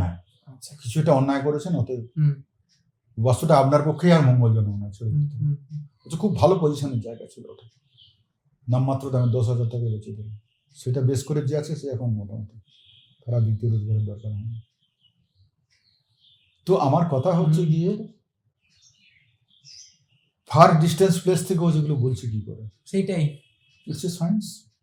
হ্যাঁ, অবভিয়াসলি কোনো রুল আছে, সে জানি সেটা। আর যে দেখেনি যে এটা সম্মুখীন হয়েছে, বিশ্বাস করবে না তো। It is so. হ্যাঁ, কারণ সত্যিই তো বলছে, যে তো ঠিকই বলছে, ভুল তো কিছু বলছে না। একটাও ভুল বলেনি। তাহলে তো দেয়ার আর সামথিং, মানে সে তো মানুষ, আর তার- এটা হচ্ছে কি, তোমার কালচার করতে করতে তোমার ক্ষমতা আসে। ক্ষমতা আছে অবশ্যই। এবার তোমাকে আরেকটা এক্সাম্পল দিচ্ছি। আংটিটা আমার এখন হাতে নেই, প্রমাণটা দেখালাম। তো একটা আংটি আমি শখ করে বাবাকে পরতে দিয়েছিলাম। তখন চাকরি বাকরি করি, তখন তার পয়সা আমার উপরে জমায়নি। হ্যাঁ। চিরকাল আমার একটা অন্য একটা কপাল দোষ আছে, সেটার জন্য আমি পয়সা ঠিক জমাতে পারিনি। তো একদিন আমি বাবাকে একটা আংটি পরতে দিয়েছিলাম, আমার আংটি তুমি পরো। আচ্ছা, তো মাসখানেক পরে বাড়ি গেছি, বাবা কাছে, বাবা আংটি তো আমার হাতে নেই কেন? বাবা অনেকক্ষণ মুখের থেকে তাকিয়ে থাকলেন। তাকিয়ে থেকে হঠাৎ কি মনে হলো, একটা গামছা নিয়ে বেরিয়ে চলে গেলেন। ধুতি পরতেন। 8 ঘন্টা পরে আমার আংটি নিয়ে ফেরেন, নেই বাবা, নিত্য আংটি। মানে আংটিটা বাবাকে পরতে দিয়েছিলাম, বাবা স্নান করার সময় কখন হাত থেকে পড়ে গেছে খেয়াল করেনি। কিন্তু বাবা ওই যেহেতু স্টাডি করতেন, বাবার মাথায় ইনটিউশন কাজ করেছে কোন জায়গায় সেটা আছে। আচ্ছা, এবং আরো 2-3 জন সাক্ষী আছে পাড়ার, যে বাবা এক গলা জলে ডুবে সেখান থেকে আংটিটা তুলে নিয়েছেন। ওর মাথায় ইনটিউশন এমন কাজ করেছে, আমার আংটিটা ফেরত নিয়ে এসে আমার হাতে দিয়েছেন। বাবা ওই লাইনে একটু পড়াশোনা করতেন। আমি একসময় বলেছিলাম, বাবা তুমি আমার কিছু শিখিয়ে গেলে না? বলছে তোমার যখন সময় হবে তুমি শিখতে পারবে, আমার দেওয়ার কিছু নেই। বাবা মানে শেখার থাকলে সে তো ঠিক অবশ্যই বাবা কিছু না এগুলো কিছু বাবা করবে। চর্চা করতেন। কিন্তু কি, ওই যে রামকৃষ্ণের একটা ঘটনা আছে। রামকৃষ্ণের একটা ভক্ত প্রথম তো ক্লাস করতো রামকৃষ্ণের কাছে, তারপর তার ইচ্ছে জাগলো যে আমি এটা শিখবো, আমার পাশে অনেক অসহায় ছেলে মেয়ে আছে, ওদেরকে শেখাই। তো কয়েকটা ক্লাস পাস করেছে। দেখা গেল অতগুলো ক্লাসে কেউ পাত্তাই দেয়নি। যেমন ওর খুব ডিপ্রেশন হচ্ছে, 7-8 দিন ক্লাস করেছে, ডিপ্রেশন হয়েছে। তারপরে সে রামকৃষ্ণকে বলেছে, বলে কি রে পাকামি করতে গেছিলি? প্রথমে রামকৃষ্ণ, পাকামি করতে গেছিলি? না, হ্যাঁ। তো তুমি জানলে কি করে? তুই করলি, আমি জানবো না? না, আমি দেখো এত করে ভালো কথা বলি, তো খারাপ বললি, কেউ আমার একটা কথা নেয় না। তুই যাওয়ার আগে মাকে জিজ্ঞেস করেছিলি? না। তো তুই দিলি কেন? ওই জন্য তোকে থাকলেছে। জাস্ট এইটা তোমার এতে লেখা আছে, রামকৃষ্ণ কথার মধ্যে ঘটনাটা আছে। কথা হচ্ছে এই যে তোমার অধীত জ্ঞান একটা নির্দিষ্ট লেভেলে গেলে তখন তোমাকে নির্দেশ আসবে মন থেকে যে তুমি এটা করো। আমি একসময় প্রশ্ন করতাম, ছোটবেলা আমার কিছু ঘটনা ঘটেছিল। আমি যখন ক্লাস 4-এ পড়ি, বাবা প্রাইমারি স্কুলের টিচার ছিল, মানে ক্লাস 3-তে পড়াতে গেছিলেন, বাবা পাঠিয়েছিলেন। তখন আমার ধারণা হয়েছিল, সালা ক্লাস 4-এ পড়ে যদি 3-তে পড়ানো যেত, লোক এত পড়ে কেন? খুব লাগতো আমার। তারপর আমি একটু হিট হয়ে গেছিলাম অন্য কারণে। আমি ক্লাস 3 আমাদের স্কুলেতে ক্লাস 3 আর 4 একটা রুমে হতো, শুধু বেঞ্চের গার্ড ছিল, আর কিছু ছিল না। তো আমার যে মাস্টারমশাই ছিলেন তারা আমাকে নিয়ে একদম অন্ধ ছিলেন। তো একদিন দেখা গেছে ক্লাস 4-এ একটা অঙ্ক বসতে দিয়েছেন। ক্লাস 4-এর মাস্টারমশাই আছে আমার জ্যাঠামশাই বা মেসোমশাই, যাই বলুন, জ্যাঠামশাই বলে মেসোমশাই, কেউ ছেলেরা পাচ্ছে না। এখান থেকে আমার মাস্টারমশাই চিৎকার, এই যুগল শোনা, আমি গঙ্গাকে পাঠাচ্ছি দেখ। তো আমি কি একটা কোনদিকে না থেকে বলে করে চলে এসেছি, পুরোটা হাত তালি। আর মাস্টারমশাই ছিল পাগল, একটা খিস্তির কথা বলতো, দিয়ে সেটা তার প্রশংসার কথা। আচ্ছা, দেখলি তো, দেখলি তো, ছাত্রের গুণ না মাস্টারের গুণ, তুই শালা বল আগে শালা। দ্বিতীয় কথা হচ্ছে তোর মাকে, এটা হচ্ছে তার আদরের কথা, মানেটা খুবই গর্হিত কথাটা। গঙ্গাধর হচ্ছে আমার আছে, কোনো শালা এখানে কিছু বলে সর্বনাশ করে দেবো আমি। ওইটা সে পুরো চারদিকে চিৎকার করবে, যেখানে দাঁড়িয়ে চিৎকার করবে তাকে একটা করে বিড়ি দিতে হবে। এবার সে ওই চিৎকারটা আমার বাড়ি পর্যন্ত, আমার বাড়ির পাশ থেকে গেলে আমাদের পেছনে ওই বাড়িটা, চিৎকার করতে করতে করতে করতে যাবে। গঙ্গাধর এই করেছে, সেই করেছে। ফাইনাল পরীক্ষা হচ্ছে অঙ্ক, 100-র মধ্যে 130 পেয়ে গেছি। নিজে 130 লিখেছি, নিজে বাবাকে দেখিয়েছি। এটা কি হলো? আমি গুনে দেখছি, মানে গুনে দেখছি 130, কিন্তু টোটাল দিয়েছি 80। ওইটা আমার খুব দুঃখের ব্যাপার, কারণ অঙ্কে আমি সবসময় 100 পাই, আমার 1 নম্বর কাটতে পারিনি। এদিকে দেখছি 80, আর ওদিকে দেখছি গুনতে গেলে 130 হচ্ছে। ভয়ে এত দাপটে মাস্টারমশাই, ভয় সেটা আমার কিছু বলতে কিন্তু বাবাকে দেখিয়েছি। বাবা এরকম হয়েছে, কি হলো? বাবা আস্তে আস্তে বোঝাতে সতীনাথ দা কোথাও, বলো বলো ভাই, বলো ভাই, কি খবর তোমার? ব্যাপার হচ্ছে 80 নাম্বার বেশ করেছি। আমার ছেলেকে আমি কি নাম্বার দিচ্ছি তোমার মাকে, তোমার চিন্তা কি আছে? খ্রিস্টে তার কথা বলা হয়। হ্যাঁ, আমার ছেলেকে আমি কি দেবো তুমি জানতে এসছো কেন? হ্যাঁ, না আমি সে কথা বলিনি, আপনি ভেতর থেকে 130 নাম্বার দিয়েছেন, আবার টোটালে 80 করে দিয়েছেন কেন? বেশ করেছি, যে কটা অঙ্ক করেছে তাকে তাকে নাম্বার দিতে হবে। মানে আমি যে অর ছিল ওসব আর দেখিনি, সব অঙ্ক করে দিচ্ছি। সে অরের তো 3টা থাকে, 13টা অঙ্ক, 13 নাকি 130। সে কষেছে আমি কাটবো নাকি? তুমি কি ভেবেছো আমাকে? নিয়ম হচ্ছে কি, ওই 100 পূরণ হওয়ার পর বাকিগুলো কেটে দেয়, উনি কাটবেন না। আমি তার গর্বের ছাত্র, কাটবেন না। এইসব ছিল না আমার টিচার। তো তখনই আমি ভাবতাম যে এত পড়ার দরকার নেই। ক্লাস 5-8 তর্ক বিতর্ক অনেক করতাম। এখন বুঝতে পারি কি দরকার তার। তুমি 10 শিখলেই 10 তুমি দিতে পারো তা না, তোমার কাছে 100 থাকলে তবে তুমি 10 দিতে পারো। এখনকার লোকে বলে আমি 10 শিখেছি মানে সবই শিখে গেছি, বাকি 90-এর উপরে আমি দখলদারি করবো। চলো, আমি ওই ইন্টারনেটে ভদ্রলোককে বলেছিলাম যে আপনি গীতা পড়েছেন এখন উত্তর খুঁজে পাননি, তার মানেটা কি? ভাষাটা বোঝেন? অবশ্যই। আমি একদম অধ্যায় উল্লেখ করে দিলাম, 9ম অধ্যায়টা উত্তর আছে, আর 10ম অধ্যায় তার এক্সপ্লেনেশন আছে। চতুর্বর্গং ময়া শ্রেষ্ঠম গুণকর্ম বিভাজতে। শ্রীকৃষ্ণ এত বড় কথা বলে গেছেন, চতুর্বর্গং ময়া শ্রেষ্ঠম গুণকর্ম বিভাজতে। কেন আমি জাত ভাগ করেছি? এক একজনের অধীত ক্ষমতা, জন্মসূত্রে যে ক্ষমতা আছে, প্লাস তার প্র্যাকটিক্যাল ক্যাপাবিলিটি, দুটোর উপর নির্ভর করে তার আমি জাত পেশা করেছি। হ্যাঁ, আমি এটাই শুনেছি। কেউ শুধু বসে বসে পড়াশোনা করতে পারে, লোকের মঙ্গল কামনা করতে পারে, তাকে আমি ব্রাহ্মণের দায়িত্ব দিয়েছি। আর কেউ করে কি, অন্যের কথা শুনে ফটাফট চাষবাস করতে পারে, তাকে আমি বৈশ্যের দায়িত্ব দিয়েছি। শূদ্র কি আছে, সে কোনো কিছু বুদ্ধি খাটাতে পারে না, বোদা কাজ করতে পারে, সে তাকে শূদ্র করেছি। কেন? তারপর মেন্টাল প্রেশার হবে না। যার মাথায় এত বুদ্ধি নেই তাকে তুমি বলছো আমি ইংলিশ মিডিয়ামে পড়াবো, তার কষ্ট হয় তো, পেন তো থেকেই যায়। হ্যাঁ, সেই জন্য সে বলেই গেছে চতুর্বর্গং ময়া শ্রেষ্ঠম গুণকর্ম বিভাজতে। আর কোনো ভদ্রলোক যদি বলে যে আমার 5 জেনারেশন যজমানি আমার বাড়িতে সব পুঁথি আছে যা পড়েছি, তারপরে বলছে যে ব্রাহ্মণরা জাত বিচার করে, তার সাথে কি তর্ক করবো আমি? কয়েকবার আমি উল্টো পাল্টা লিখেছিলাম, এখন মধ্যে গ্রুপ থেকে আমাকে রিজেক্ট করে দিয়েছে, আর ওইগুলো আসেনি আমার এখানে। আমি কয়েকজনকে ওটা লিখেছি, আর কয়েকজনকে লিখেছিলাম ভাই ফাঁকা হাঁড়ির শব্দ বেশি, তুমি হাঁড়িটা ভর্তি করো, দেখবে এই শব্দগুলো তোমার মুখ থেকে বেরোবে না। খুব কতগুলো গালাগালও দিয়েছি, বলে তোমার মুখের ভাষা থেকে বোঝা যাবে তুমি কোন জাতীয় জীব। তুমি এত বুদ্ধি, তোমার এত ডিগ্রি, তুমি এটা বুঝতে পারোনি, তারপর ওটা একদম নিগেট করছো। বুঝতে পারিনি মানে ওটা খারাপ?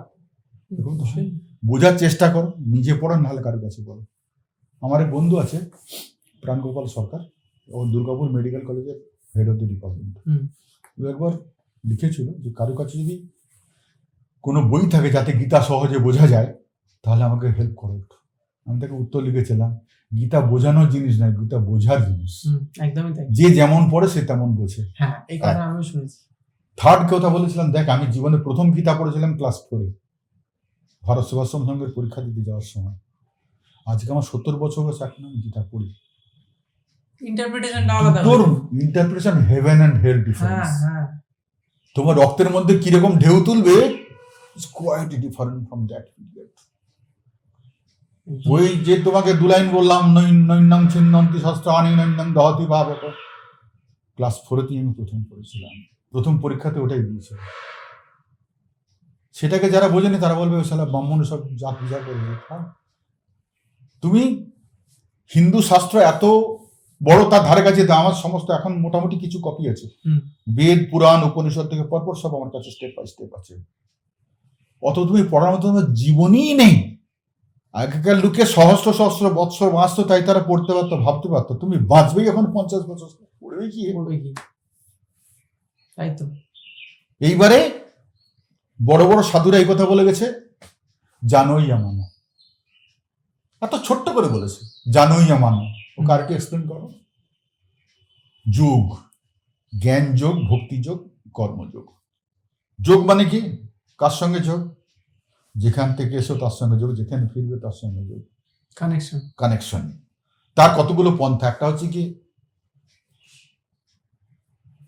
ভক্তি যোগ, লোক বলেছে এইটা করলে কানেকশনে চোখ বন্ধ করে যা, হুম ইউ রিয়েল কানেক্টেড।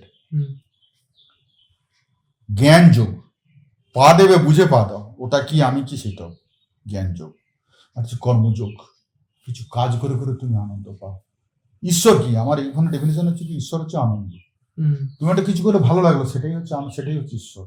ওইটা কনসেন্ট্রেট করলে এটা হচ্ছে আনন্দ। ঈশ্বর হচ্ছে আনন্দ, সৃষ্টির আনন্দ, হ্যাঁ। বোধের আনন্দ, কাজের আনন্দ। এই জন্য যোগ হচ্ছে তিনটে। এই জন্যই কি বলে ঈশ্বরকে পুজো করার জন্য নিজের আর্ট ফর্মটাকে পুজো করা সব থেকে বেস্ট। একদম। সেটাই। তুমি যে জ্ঞান যোগী, সে বলছে শ্রীকৃষ্ণ এই জিনিস, তার এই ক্ষমতা আছে, তার মধ্যে এই যোগাযোগ করতে পারি, পরমার্থিক এই তার রূপ আছে, আত্মার সঙ্গে ডিফারেন্স আছে, তুমি বুঝলে। যে মেয়েটা কিচ্ছু বোঝে না, ঘর ঝাড় দেয়, সে দুবার প্রণাম ঠেকে দিল, চোখ দিয়ে তার জল বেরিয়ে গেল, তার আনন্দ ওখানেই পেয়ে গেছে সে। এটা হচ্ছে ভক্তি যোগ। মানে আমরা স্টার্ট করেছিলাম ভূতের গল্প করবো বলে, সেখান থেকে একটা অসাধারণ ওভারঅল একটা জিনিস আমরা পেলাম। বিকজ দিজ আর অল ইন্টাররিলেটেড, একদম ইন্টাররিলেটেড পুরোটাই।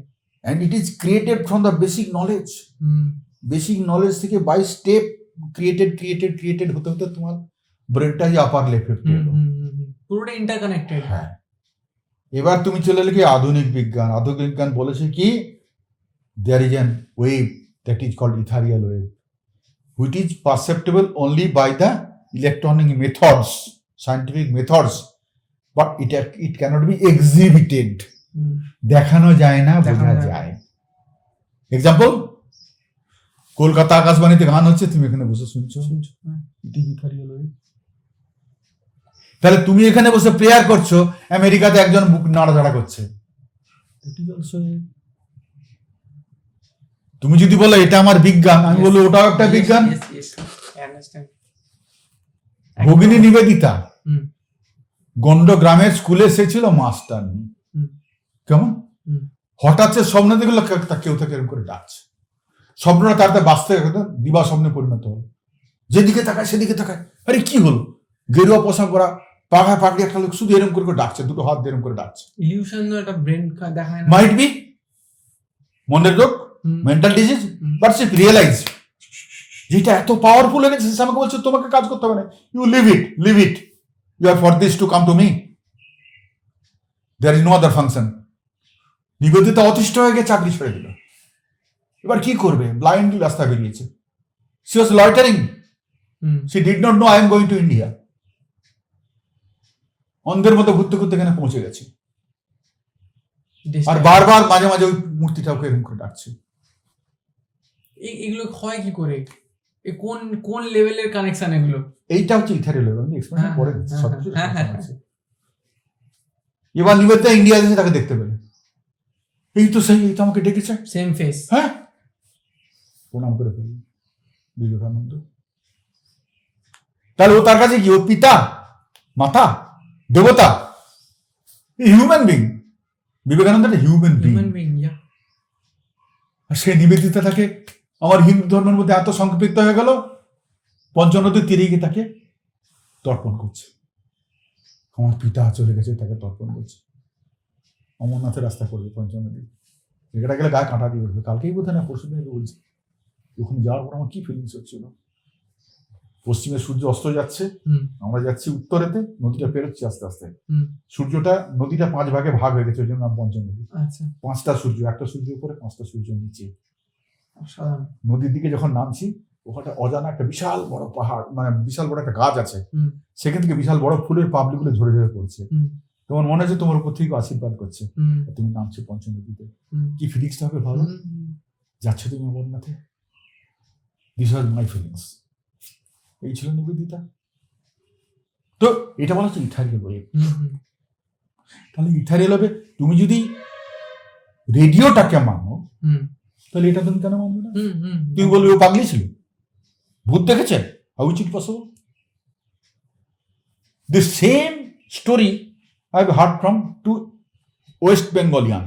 আচ্ছা, আমি একবার ব্যাঙ্গালোর গেছিলাম, আমার বড় ছেলে গেছে। তো ফেরার পথে ম্যাড্রাসে নামলে আমার একটা রোগ আছে, ওখানে দোকানে আমি খেতে গেলাম। আর ওখানে আমার একটা বন্ধু আছে, তাকে দেখতে বলছিলাম না, বই দোকানদার সঙ্গে ওদের কাছে একবার ছিলাম। তো খেয়ে টেয়ে এসে ওখানে 20 মিনিট স্টেশনটা দাঁড়ায়, ওরই মধ্যে আমাকে মেকআপ দিয়ে নিতে হয়। মন ভরে ওই ইডলি দোসা খাই, আগে হ্যাঁ, খাই। হ্যাঁ। এসে আমার পাশে দুজন লোক ছিল, তাদেরকে ব্যাট করছিল, করতে করতে ওদের আলাপ হয়ে গেল। হুম, দুজনেই কিন্তু কলকাতার লোক। হুম, ওদের বাড়ি হচ্ছে গিয়ে রামকৃষ্ণ মিশন সেবা প্রতিষ্ঠানের পাশে। একজন হোমিওপ্যাথিক ডাক্তার, তার মধ্যে একজন ইঞ্জিনিয়ার। আচ্ছা। তাদের গল্পগুলো বলছে। যে ইঞ্জিনিয়ার, সে প্রথম পাস টাস করে ব্যাঙ্গালোরে চাকরি করতে গেছে। হুম, তো চাকরি দেখছে যে প্রত্যেকদিন অফিসের পরে হুম, ওর ম্যাক্সিমাম সব হচ্ছে সাউথ ইন্ডিয়ান। অফিসের পরে সবাই ওকে ছেড়ে যেতে অন্য রাস্তা সবাই একসঙ্গে যায়, আর ও একা ফেরে। বাঙালি প্রথম কয়েকদিন কথা বলে, হুম, হুম। তারপর ওর কিউরিয়াসিটি, যে ওরা সবাই একদিকে যায়, আমি একা একদিকে যাই, ওরা কি সব এক জায়গায় যায়? প্রশ্ন করেছে। তখন বলছে, will you see? Yes, then come and follow me. তো ফলো করে গেছে, গিয়ে দেখেছি ওরা যত লোক, একটা লম্বা হল ঘর, হুম, হল ঘরে লাইনটা অন্তত 100 থেকে 150 লোক বসে আছে। হুম। আর একটা সাদা পোশাক পরা লোক, সাদা ধুতি ওড়না পরা, সে লোকটা প্রত্যেকের মাথায় হাত বুলি বুলি যাচ্ছে, শুধু মাথা টাচ করে যাচ্ছে। এবার চোখ বন্ধ করে বসে, ঠিক গুনে গুনে 1 ঘন্টা। 1 ঘন্টা পরে ওরা উঠে বেরিয়ে চলে গেছে, আর একটা ব্যাচ বসে যাচ্ছে। What is this? Next day বলেছে, well come with us just to test it, we cannot explain, hmm, test it. তো লাইনে বসে গেছে, ওই ধুতি দিয়ে দিচ্ছে, ওড়না দিয়েছে। সাউথে তো তুমি দেখো মন্দিরে ঢুকতে গেলে ধুতি ওড়না ওদের দিয়ে দেয়। হ্যাঁ। বসে গেছে, বলছে আমি বসেছি, ওরা বসেছে। যেই আমার মাথায় হাত দিল, আমার কোনো সেন্স নেই। সেন্সটা 1 ঘন্টা পরে ফিরল। কিভাবে? মানে এইরকম সব বসে আছে, হুম, আর ওই লোকটা যেই মাথা টাচ করেছে, আপনার কোনো সেন্স নেই। মানে সে ফিজিক্যালি মুভ করতে পারছে না। ফিজিক্যালি তার কোনো চেতনা ছিল না, বেহুশ, কি হচ্ছে সে জানে না, বাট বসে আছে। চেতনাই নেই। 1 ঘন্টা পরে চেতনা ফিরেছে। ওর মনে হলো I become light, I become relaxed, হালকা কাগজের মতো হয়ে গেছে। 1 ঘন্টা পরে। তো কারোর সঙ্গে কথা বলতে পারিনি, আমার কি হয়ে গেল কিছু বলিনি। তারপরে আমি মন্ত্রমুগ্ধের মতো, ওরা যেমন ফিরে গেছে আমি বাসায় ফিরেছি। পরের দিন আবার গেছি, তখন ওরা একজন বলছে, উইল ইউ টেস্ট ফার্দার? ওর মুখে কিছু বলতে পারছে না, ও যে যাবে এত আবেগগ্রহণ, এটাকে আবার টেস্ট করার জন্য আবার গেছে। দিদি ইট বিকামসে নেশা হয়ে গেল ওর কাছে, আমাকে যেতে হবে। যাচ্ছে, যেতে এবার ওর অফিসের মধ্যে বসতে বসতে একটা ফিলিংস হচ্ছে, চাকরি তোমার জন্য, চাকরি তোমাকে ছাড়তে হবে। মনের মধ্যে, নিজে কারোর সঙ্গে কোনো আলোচনা নেই, মনের মধ্যে জানতে হবে। 1 মাস ধরে খুব ভুগেছে। তারপরে খুব ঘনিষ্ঠ 2-1 বন্ধুকে বলেছে, yes if you think so you give up. ওরা আসলে অত ভাবেই না, তোমার মনে যখন আছে ছেড়ে দিয়ে ওকে যেন কেউ নির্দেশ দিল যে না তুমি কলকাতায় ফিরে যাও। তারপর বলছে যে আমার মধ্য থেকে কেউ কাজ করে, কে কাজ করে আমি জানি না, মধ্য থেকে আমার ডিরেকশন আছে, আমি সেই কাজগুলো করি, আমি নিজে কোনো ভাবি না। করতে করতে আমার কলকাতায় একটা করেছি, কারখানা করেছি, উড়িষ্যাতে একটা কারখানা করেছি, 2টো কারখানায় আমি চালাই। মজা হচ্ছে, হঠাৎ আমার কলকাতা থাকতে মনে হলো উড়িষ্যা করে যেতে হবে, গিয়ে দেখলাম অনেক কিছু অপ্রীতিকর অবস্থা তৈরি হয়ে গেছে। আমি 2-3 দিন থেকে ওটা ম্যানেজ করে আবার কলকাতায় চলে আসি, যেমন মন থেকে বলে দেয় আই এম ফিলিং দ্যাট। আর আমার ডেলি রুটিন একটা হচ্ছে যে 8টার পরে আমরা গোয়া হয়ে যাই। আমি ওইটা থেকে ওদের সঙ্গে আলাপ করলাম, ট্রেনে বসে আমরা গল্প করছিলাম, রাত 8টা যে হয়ে গেল সব চুপ হয়ে গেল, আর কোনো কথাই নেই, চোখ বন্ধ করে বসে আছে। পরের দিন সকালে ওদেরকে ধরেছি, এটা কি হয়েছে না, এটা হচ্ছে আমাদের ব্যাপার। অসুখ আমাদের একটা রাত্রি 8টা পড়লে আমার যে অবস্থা থেকে না, ওই অবস্থায় আমরা বাকরুদ্ধ হয়ে যাবো, ধ্যানস্থ হয়ে যাবো, মুভ করতে পারে না, মুভও করবে না। ঘুম, কথা বলতে বলতে ওই যে বসে গেল ব্যাস 8টা। ঘুম ঘুম তারপরে তো ওর কাছ থেকে সবাই চলে যাবে, কখন ওই করতে করতে ঘুমিয়ে যাবে ওরা। 2টো লোকের সঙ্গে আলাপ হতো, মানে ওদের সঙ্গে গল্প করতে করতে আমি এত মত্ত হয়ে গেছিলাম। মেজাদ স্টেশনে নামবো, ভোগপুর এসেছে, ওখানে যে ডাক্তারের সঙ্গে দেখা হলো, আমার পরিচিত ডাক্তার, সে হলদিয়া যাবে, তার সঙ্গে কথাবার্তা সব হলো, সে আমার সামনে থেকে নেমে গেল, আমার আর নামার কথাটা মনে হলো না, চলে এলাম করে। এত ওদের সঙ্গে গল্প নিতে গেছিলাম, এটা একজন বলেছে শোনা আমার। তো তাদের এই ফিলিংস। আরেকটা ঘটনা বলি তোমাকে, সাউথ ইন্ডিয়া যাচ্ছি, তো ট্রেনটা যেতে যেতে ওই উড়িষ্যা পেরোনোর পরে কি নদীটা পড়লো, মহানদী বোধ হয়, মহানদী না, তার আগে আরেকটা নদী পড়ে, টাউনের গায়ে নদীটা, ওই নদীটা পেরিয়ে গিয়ে গোদাবরী না, গোদাবরী তো অনেক পরে, না গোদাবরী অনেক পরে, না ওটা মহানদী হবে তাহলে, হ্যাঁ অনেকটা বড়, হ্যাঁ ওটা তো নদীটা পেরিয়ে গিয়ে স্টেশনে ঢুকবে তার আগে ট্রেনটা দাঁড়িয়ে গেল। হুম। দাঁড়িয়ে গেল তো গেল, আমরা দেখছি কি আমাদের সঙ্গে একজন ভদ্রলোক যাচ্ছিলেন, কালো পোশাক, কালো লুঙ্গির মতো কালো ওড়না, হুম। মানে আমাদের যেমন ব্রাহ্মণরা যেরকম পরে সেরকমই, কিন্তু পুরোটা কালো। ট্রেনটা যেই দাঁড়ালো ট্রেন থেকে নেমে গেল, হুম। নেমে হেঁটে হেঁটে পেছন দিকে চলে গেল, নদীতে ছেড়ে এসেছি, নদীর দিকে চলে গেল। প্রায় 40 মিনিট ট্রেনটা দাঁড়িয়েছে ওখানে। হুম। সে স্নান টান করেছে, ট্রেনে উঠে পা দিল, ট্রেনটা চলতে শুরু করলো। আমার এইটা অবজারভেশন, এটা কোথায় গেছিল, ও ট্রেনে উঠলো, ট্রেন চলে গেল, এটা কি করে হয়? তারপরে যদি ট্রেনে উঠে লোকটা পোটলা থেকে লেবু বার করলো, কমলা লেবু বার করে ট্রেনের সবাইকে দিয়ে দিয়ে যাচ্ছে, লাস্টে এক পিসটা ও খেলো। তখন আমি পিছনে রাখতে পারি ধরলাম, হোয়াট ইজ দিস? তো বললো যে আমি হচ্ছি বাবা তিরুপতির ভক্ত, আর ওখানে একটা মানত করেছি 3 বছর ওর আমি ধ্যানে থাকবো। 3 বছর হচ্ছে কি আমার এই পোশাক, তন্ত্রবিদ্যার পোশাকের মতো। হ্যাঁ, ওই ব্ল্যাক কালার, ব্ল্যাক সব কালার। 3 বছর আমাকে এটা বলতে হবে। আপনি যে ট্রেন থেকে নেমে গেলেন, তখন মনে হলো না যেটা স্টপেজ তো নয়? আমার মনে হয়নি, আমার মনে হয়েছে আমার এখনই স্নানের প্রয়োজন, স্নান করলাম, উঠেছে মনে হলো খাবারটা সবাইকে দিতে হবে, দিয়ে দিলাম। আমার মন বলে কিছু নেই, মানে সামবডি ইজ গাইডিং মি, আমার কোনো অনুভূতি নেই। এটা আমার ট্রেনে দেখা একটা অভিজ্ঞতা, তাই হিসেবে এখন পরপর বলতে বলতে সব মনে আছে। অদ্ভুত অদ্ভুত সব ঘটনা। এটা কি করে হয় বলো? একটা ট্রেন দাঁড়িয়ে আছে, সে নদী পেরিয়ে এলো, হ্যাঁ, ওখানে টাইমিংটাও সব ঠিকঠাক, ঠিক চান করে নদীতে চান করে উঠে এসে ট্রেনটা ধরলো, ট্রেনটা ছিল অ্যাজ ইফ কেউ শব্দে জানে, হ্যাঁ, যে সে তাকে করে দিচ্ছে, তোকে করেছে। ও বলছে আমি ওসব কিছু ভাবি না, আমি যখন তিরুপতি মানে কি শিবের কোনো ফর্ম? I cannot explain. আমার ঘটনাটাই তোমাকে বললাম, এইসব অলৌকিক সব ঘটনা ঘটেছে যার কোনো মানে দাঁড়ায় না, এগুলো আমার মধ্যে করে কাজ করে। আর ইথারিয়াল ঐক্য, ওটাই আমি বিশ্বাস করি, যে রেডিও যদি ইথারে চলে তাহলে ধর্মীয় একটা ইথারও আছে। It is same to the, আমি একসময় দেখেছিলাম যে এখন দেখবে রবিশঙ্কর না কি নাম রে, ওই যে ঠাকুর একজন আছে, রেকর্ড করেছে ওই একসঙ্গে 1001টা গিটার একসঙ্গে বাজে, 1001টা একসঙ্গে বাজে সব। রবি, নামও রবি, কিন্তু নামটা না ঠিক জানি না। হ্যাঁ, ওই ভক্ত আছে রবি, ও এইগুলো রেকর্ড করছে, একটা গান 1000 জনে বাজাবে। আচ্ছা, তার থিওরি হচ্ছে গিয়ে যে একটা বাড়িতে সন্ধ্যাবেলা শাক বাজছে, তোমার অতটা এফেক্ট করে না, হ্যাঁ, মা বাজাচ্ছে বেড়ে, কিন্তু দেখবে একসঙ্গে যদি 10-12টা শাক একসঙ্গে বাজে, তোমার মাথার মধ্যে একটা রিয়াকশন হয়। হ্যাঁ, this is called resonance. Resonance বলে হচ্ছে কখন রেজোনেন্স হয় না, তুমি ফিজিক্সে পড়ো, দুটো ফ্রিকোয়েন্সির জিনিস, দুটোর ফ্রিকোয়েন্সি যদি এক হয়, তারা যদি পাশে পাশে বাজায়, তখন ওইটা টপ লেভেলে যায়, টপ লেভেলে যায়। তুমি একা আনন্দ করছো, ও এক আনন্দ, দুজন এক জায়গায় হলে বিরাট একটা চিৎকার শুরু হয়, দ্যাট ইজ কল্ড রেজোনেন্স। এটা সেটা ওর রিফ্লেকশনটা অন্যের কাছে যায়। তোমরা যেমন হা হা হি করলে আমাকে ওটা এফেক্ট করবে। তো এইটাকে বলা হচ্ছে কি ইথারিয়াল ওয়েভের কাজ। আচ্ছা, তো ধর্মীয় চেতনা তো এরকম বলা হয় যে ধরো একটা স্কোরিং আছে, তার যে তোমার একটা রেজোনেন্স, তোমার একটা কি বলে ওটা টিউনিং ফর্ক রেজোনেন্স আছে। তোমার রেজোনেন্সটা কার উপর নির্ভর করবে? তোমার মেটেরিয়ালের উপরে প্লাস ধাক্কার উপরে। তাহলে তোমার বডিটার একটা রেজোনেন্স কি করে তৈরি হবে না, তোমার mental status, physical status, reaction to the environment, তিনটে মিলিয়ে তোমার ফ্রিকোয়েন্সি তৈরি করে। সাপোজ তোমার ফ্রিকোয়েন্সি হচ্ছে 8, ঠিক আছে, আমার ফ্রিকোয়েন্সি হচ্ছে 10, ওর ফ্রিকোয়েন্সি হচ্ছে 7।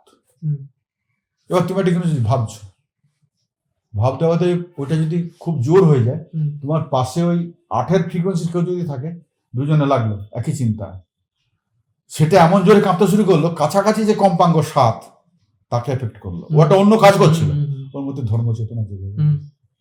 This is ethereal action. আমার কাছে আসবে অনেক পরে 10-এর কাছে, কিন্তু 8-এর সঙ্গে 8 পট করে জানতে পারবে। এইটা হচ্ছে ইথারিয়াল ওয়েভ। এটা তুমি প্রমাণ পাবে গল্পের ভারতের সাধক বলে বই আছে, 10 খণ্ড বই আছে, ওটা পাবে তুমি।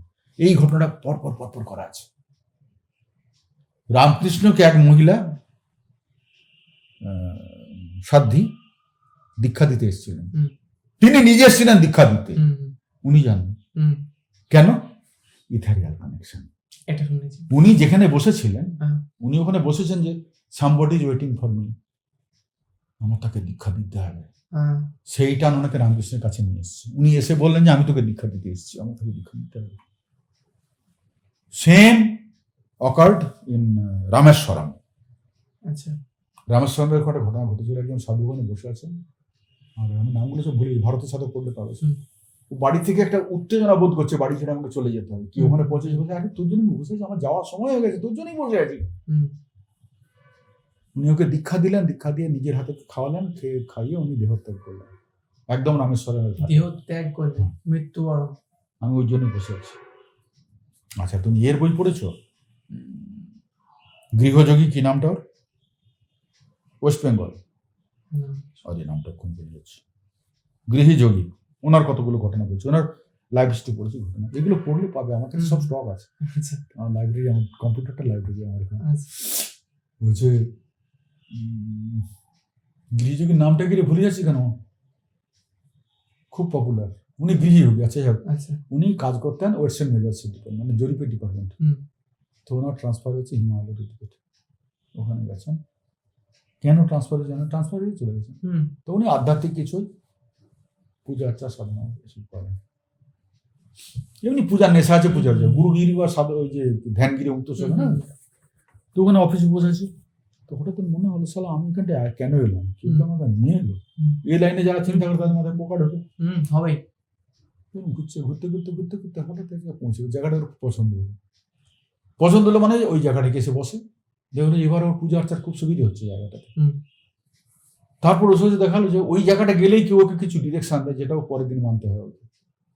কাল তুমি এইটা করবে, ওইটা করবে, যেমন আমরা মনে মনে সিদ্ধান্ত করে কালকে হবে, ওই জন্য অটোমেটিক কিছু আছে, ওখানে গিয়ে থট গুলো ভালোভাবে, ওখানে গিয়ে থট গুলো এইভাবে কাজ হচ্ছে। এবার ওখানে একদিন মনে হলো দুটো একদিন একটু ভেতর দিকে যেতে হবে। অফিসের ভেতরে চলে গেল, গভীর রাতে হাঁটতে হাঁটতে যাচ্ছে, যদি গভীর জঙ্গল যাবে কি করবে, হঠাৎ দেখছি অনেক উপরে একটা আলো জ্বলছে পাহাড়ের উপরে, ওকে যেন কেউ ডাকছে। ও সেই অন্ধকারে এই পাহাড়টা বেয়ে বেয়ে উপরে উঠল, ওখানে গিয়ে চলে একটা ধুনি জ্বলছে, একজন সাধু বসে আছে, তার সামনে আরেকজন হাত ধরে করে বসে আছে। ও যাওয়ার সঙ্গে সঙ্গে বলছে আরে তোকে তখন ডাকছিলাম, তোর জন্য অপেক্ষা করেছি, আমার সময় হয়ে গেছে, তাড়াতাড়ি বস। তোদের দুজনকে সব দিয়ে আমাকে দিয়ে যেতে, আমার সময় হয়ে গেছে। দুজনকে আমি দীক্ষা দিলাম। তিনিও ওইভাবে এসছেন, কেউ টানছে টানছে এরকম করতে করতে এসছেন, দীক্ষা হয়ে গেল। এবার ইনি বলছেন আমি তো আর অফিসে ফিরে যাবো না, না তুমি আজ থেকে গৃহী যোগী, গৃহে থেকে সমস্ত কাজের মধ্যে থেকে তুমি যোগী, এটা তুমি প্রচার করবে। মানুষ থাকবে যে যোগ করার জন্য হিমালয়তে যেতে হবে, তার কোনো হিমালয়কে করবে তুমি বৃহত্তর জনগণের জন্য। তার জন্য তুমি বাড়ির যে 5টা লোক তোমার উপর ভরসা করছে তাকে তুমি অবহেলা করবে, একদম তোমার দৌড় পর্যন্ত। তাহলে তোমার আমার দুটি ভক্ত, দুটি শিষ্য হলো, এ হচ্ছে গিয়ে জঙ্গলে বসে যোগ করবে, তুমি কিন্তু গৃহযোগী ডিরেকশন দিয়ে দেবে। চলে ও গৃহযোগী বলে বিখ্যাত বইও আছে। এই মুহূর্তে আমার বুড়ো হয়ে যাওয়ার জন্য সব রিফিল করছে। ওই লোকটা একদিন তাহলে কয়টা কিছু ক্ষমতার অধিকারী শিষ্য, তাহলে কি করে হয় ট্রান্সফার অফ এনার্জি। এটা আমি বলবো হ্যানিম্যানের, হোমিওপ্যাথি হ্যানিম্যান, আমি এটা করেছি, ট্রান্সফার এনার্জি আমিও লাইফে করেছি। Everything is experimented by me. তবে তোমাকে বলছি এসব লোককে বলতে গেলে হাসাহাসি করবে, এর জন্য তোমাদেরকে তাহলে বলা কিসের জন্য, আমার গর্বের জন্য না। If you are interested, if you can cultivate, you culture it, you will learn better then something. Cultivation of science. তো হ্যাঁ, এটা অফিসে আছে, তা অফিসের কলিগরা তো জানে ও একটু ধ্যান ধারণা করে, খেপালো, সবাই পেছনে লাগে। তো একদিন অফিসে সবাই এসে বলছে হরি সাহেব তোকে ডাকছে, চল। সাহেবের কাছে কেন? সাহেব যেতে বলছে দেখো আমি খুব চিন্তায় আছি, আমার স্ত্রী আমার সঙ্গে দেখা করবে, 2 মাস আগে জাহাজে চেপেছি, 2 দিন হলো তার সঙ্গে যোগাযোগ করতে পারছি। তখন তো সে ওয়্যারলেস ছিল, ঠক ঠক ঠাক ঠাক করে কোনো আওয়াজ এসে যোগাযোগ করতে পারছি না। I am very much tension for her, if you guide something. ওরা তো ইংরেজরা যাকে বিশ্বাস করতে পারেন, বলছে অফিস তো ফাঁকি দেবো না, তাহলে আমি টিফিনের সময় আমাকে একটু ছেড়ে দেবেন। তো টিফিন পিরিয়ডেও একটা রুম বন্ধ করে দিয়ে বসে ফিরে এসে বলো সাহেব আপনার স্ত্রীর পেটের গলমল হয়েছিল, উনি এখন ভালো আছেন, 2 দিন পরে আপনার সঙ্গে দেখা হবে। অ্যান্ডি ডকার্ড ঠিক 2 দিন পরে ভদ্রমহিলার সাথে মিট করেন। তাহলে বলেন কি আচ্ছা ও আর অলৌকিক জিনিস কি ব্যাপারটা বলো তো, হ্যাঁ এরকম একটা লোক আমাকে এরকম দেখতে, আমাকে কি ভাষায় বলছে আমি বুঝতে পারছি না, কিন্তু আমি বুঝলাম যে ও আমার সঙ্গে কিছুটা কথা বলতে চাইছে। আমি তাকে বলেছিলাম যে আমি ভালো আছি। ওটা শুনেই লোকটা চলে গেল। তোর সাহেব কথা বলছে, ও তো ক্যাজুয়ালি ঘরের মধ্যে ঢুকেছে আর মেয়েটা লাফিয়ে উঠেছে। এই তো সেই লোকটা, এই লোকটা আমার কাছে ছিল, জাহাজে দেখা করেছে, প্রেজেন্ট ছিল, সেই প্রেজেন্ট। বলছে এই লোকটাই আমার কাছে গিয়েছিল, জাহাজে আমার সঙ্গে কথা বলে এসেছে। এবার একটা বই আছে, বইটা এখন আর পাওয়া যাচ্ছে না, কোথায় পাওয়া যায় না। আমার বাড়িতে ছিল, আমার ভাই, মেজো ভাই নিপাত করে দিচ্ছে, মৃত্যুর পর কি হয় এবং কোথায় যায়, ডক্টর রাধারমন বিশ্বাস। ওইটা যদি কোথাও পাও আমাকে একটা কপি দিও, তুমি পড়ে দিও। ওতে এইরকম অনেকগুলো ঘটনা আছে লেখা। এই জিনিসটা নাকি গরুর পুরাণে লেখা আছে, মৃত্যুর পর কি হয় শুনেছি। আমি পুরাণ জোগাড় করেছি, এখনো পড়ে উঠতে পারিনি। আচ্ছা আচ্ছা। তবে আমার কাছে আরেকজনের রেফারেন্স দেবো, প্রিয়তোষ জানা। আচ্ছা। ও এখন রিটায়ার করবে, কোথায় আছে আমি জানি না। দুর্গা খড়গপুরে গেছিল। ওর কাছে আমি একটা বই পেয়েছিলাম, ফরেন অথরের লেখা। বইটা ওতেও ডিটেলস সমস্ত দেওয়া আছে। এই যে প্ল্যান চেট করা, ডিটেলস ওরা ফটোগ্রাফি করেছে ওরা। আচ্ছা। আত্মার যে দেখা দেয় তার ফটোগ্রাফি ওরা করেছে। আচ্ছা। কিন্তু তখন তো জেরক্স চালু ছিল না, বাজারে আসেন। আর পাতাগুলো চানাচুরের মতো, পাতা গেলে ফাট করে ফেটে যাবে। আচ্ছা আচ্ছা, আরেকজনের সঙ্গে তুমি যোগাযোগ করতে পারো, ওকে আমি হিন্ট দিয়েছিলাম, ও কিছু ইন্টারেস্ট, এখন কি করে জানি না। কৌশল নম্বর খড়গপুরেতে, ওখানে রাজ নার্সিং হোম, বিমল রাজ। ওকে আমার কথা বললে, ওর বাড়ির 5 তলাটা পুরো লাইব্রেরি। ও নিজে গাইনি কলেজে ডাক্তার, কিন্তু আমার পরম ভক্ত। ও আর ওর বউ দুজনই। ওর কাছে গেলে ও তোমাকে উজাড় করে দেবে। ওই সাবজেক্টে যত বই আছে ওর লাইব্রেরিতে ভরা। 5 তলা বাড়িটা পুরো library or. There is some power which cannot be estimated, which cannot be exposed, which cannot be described, only can be seen and realized. Experienced? Some experience. You can realize, but you cannot expose to others. অন্যকে বোঝাতে পারবে না, ওটা তোমার মাথায় থাকবে। আমি দেখেছি, তার এক্সপ্লেনেশন পাইনি। কি দেখেছেন? আজকে যদি ধরো রেডিও থেকে এটা যদি সবাই, এটা যদি তোমার ইথারিয়াল হয়, তাহলে ধর্মীয় ইথারিয়াল। আজকে আমেরিকা দিকে প্রভুপাদ, একটা সামান্য বিয়ে পাস লোক, সে আমেরিকাকে টলমল করে দিলে আমেরিকার লোক এখানে এসে কৃষ্ণ ভক্ত হয়ে গেল। How is it possible? এবার ইথারিয়াল ওয়েভ, ওইটা এক্সপ্লেনেশন দিচ্ছে। দেখো এই যে ইথারিয়াল ওয়েভে তোমার টোটাল যে মানে অ্যাকিউমুলেটেড এনার্জি, এই দুটো যদি মিলে যায় তোমাকে লোকে ডাকবে। আমার বাবা প্রভুপাদের কলিগ হয়ে কাজ করেছেন। কলকাতাতে একটা আছে, সেন্টার আছে, ওই সিনেমার পাশে, প্রিয়া সিনেমার পাশে,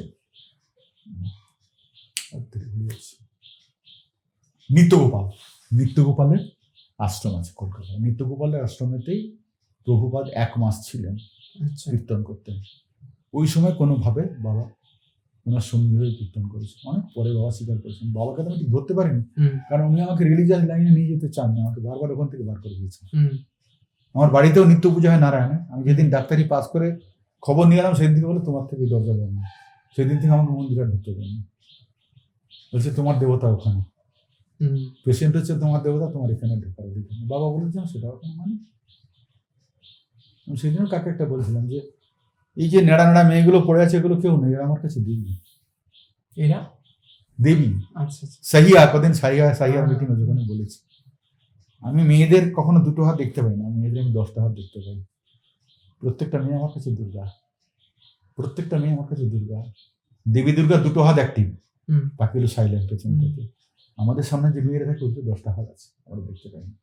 বহু আগে আমার ইয়েতে ফেসবুকে দিয়েছিলাম, ছবি দিয়েছিলাম। নারীর, প্রত্যেক নারীর 10টা হাত। 2টো হাত হচ্ছে অ্যাক্টিভ কর্মের হাত, বাকিগুলো হচ্ছে স্টিমেটিক হাত। দয়া, মায়া, মমতা, প্রেম, ভালোবাসা, এগুলো হচ্ছে একটা অস্ত্র হাতে সব। আর সব থেকে স্ট্রং অস্ত্র হচ্ছে কি নিজে বঞ্চিত থেকে সবাইকে পূর্ণ করে দেওয়া। কেন ওকে আমরা একটা ডেজিগনেশন, সি ইজ মাদার। পৃথিবীর যে কোনো যত খচ্চর মেয়ে ছিল তাকে তুমি মা বলে ডাকো,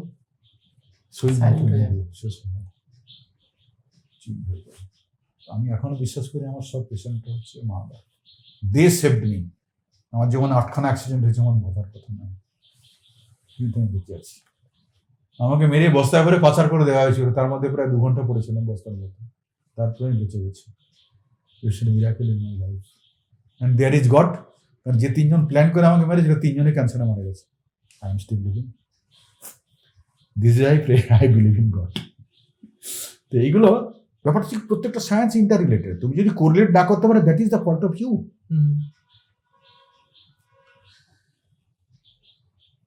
ধর্ম বলো যাই বলো সবই একটা science, all are inter related.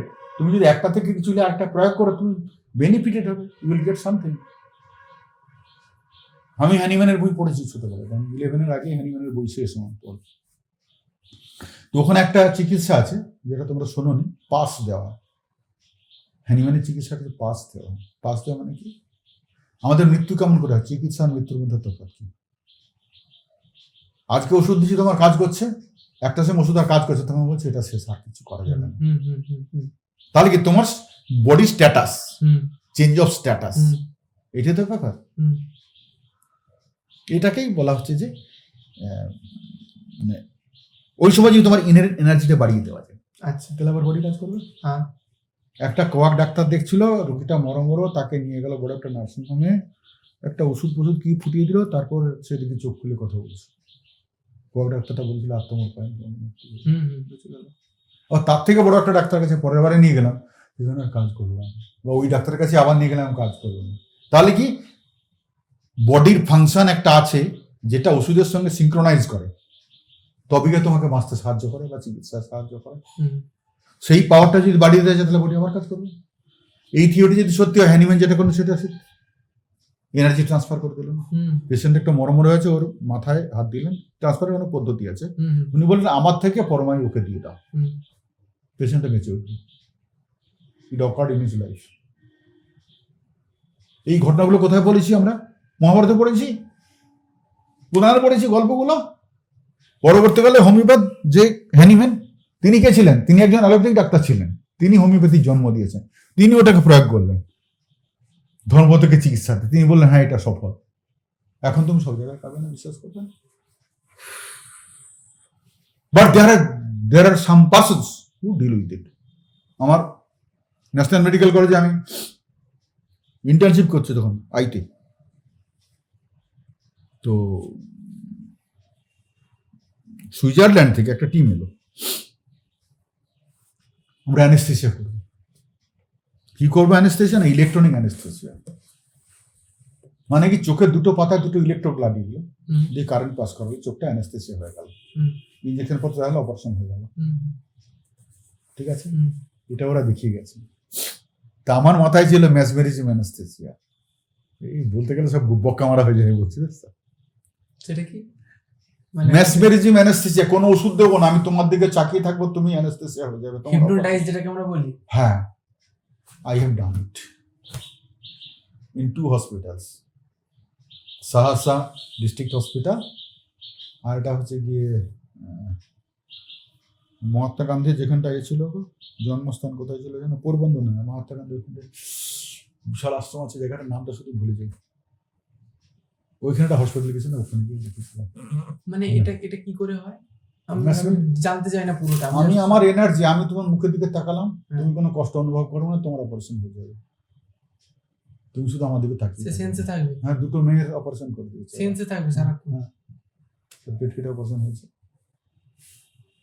বড় নয়, লাইগেশন অপারেশন, কিন্তু এখানে ইঞ্জেকশন নেই, এখানে ইঞ্জেকশন নেই, ঘুম পাড়ানো ইঞ্জেকশন নেই। আমি শুধু তার মাথার কাছে দাঁড়িয়েছি, তার চোখে চোখ ফেলেছি, ব্যাস।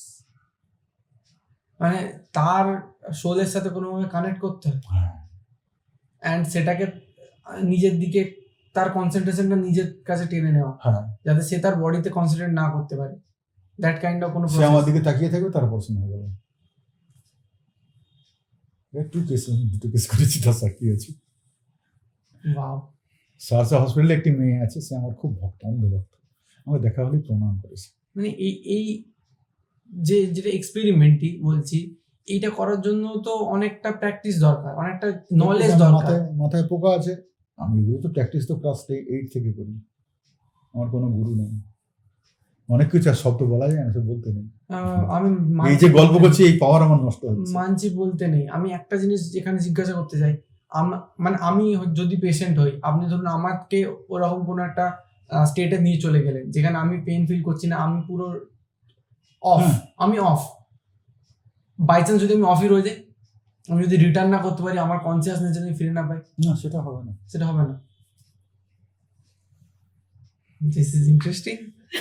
You have to be dedicated, যা হবে আমার হবে, ওর কিচ্ছু হবে না, এটা কনসেন্ট্রেট। মন হচ্ছে এই জিনিস, মনকে তুমি যা অর্ডার দেবে সেটা সে করবে, ব্রেন তার উপর নির্ভর করে। তোমাকে এইটা কন্ট্রোল করতে হবে, এটা তোমাকে প্র্যাকটিস করতে হবে। বুঝতে পেরেছি। It is very much interesting. হ্যাঁ, আমার তখন এরকম প্রচন্ড। ছোট্ট মোবাইল ছিল, জানি না তোর ফটোটা আছে, ফটো তুলেছিলাম অনেকে, হুম। ওরাও তুলেছিল, আমার মাথায় নেই। ওই শাশুড়া দুজন গাইনি করে, দুজনই আমার অন্ধভক্ত। হুম। মেয়েটি অন্ধভক্ত, আর অন্ধভক্ত আমার। ওইসব মাঝে মাঝে ম্যাজিক দেখিয়েছিল চুপচাপ, "এই, এটা কি করছেন আপনি? এটা কি করছেন?" Nothing, just see and realise, বাস। আর ওই মেয়েটা রাস্তায় দেখা হলে আমার প্রণাম।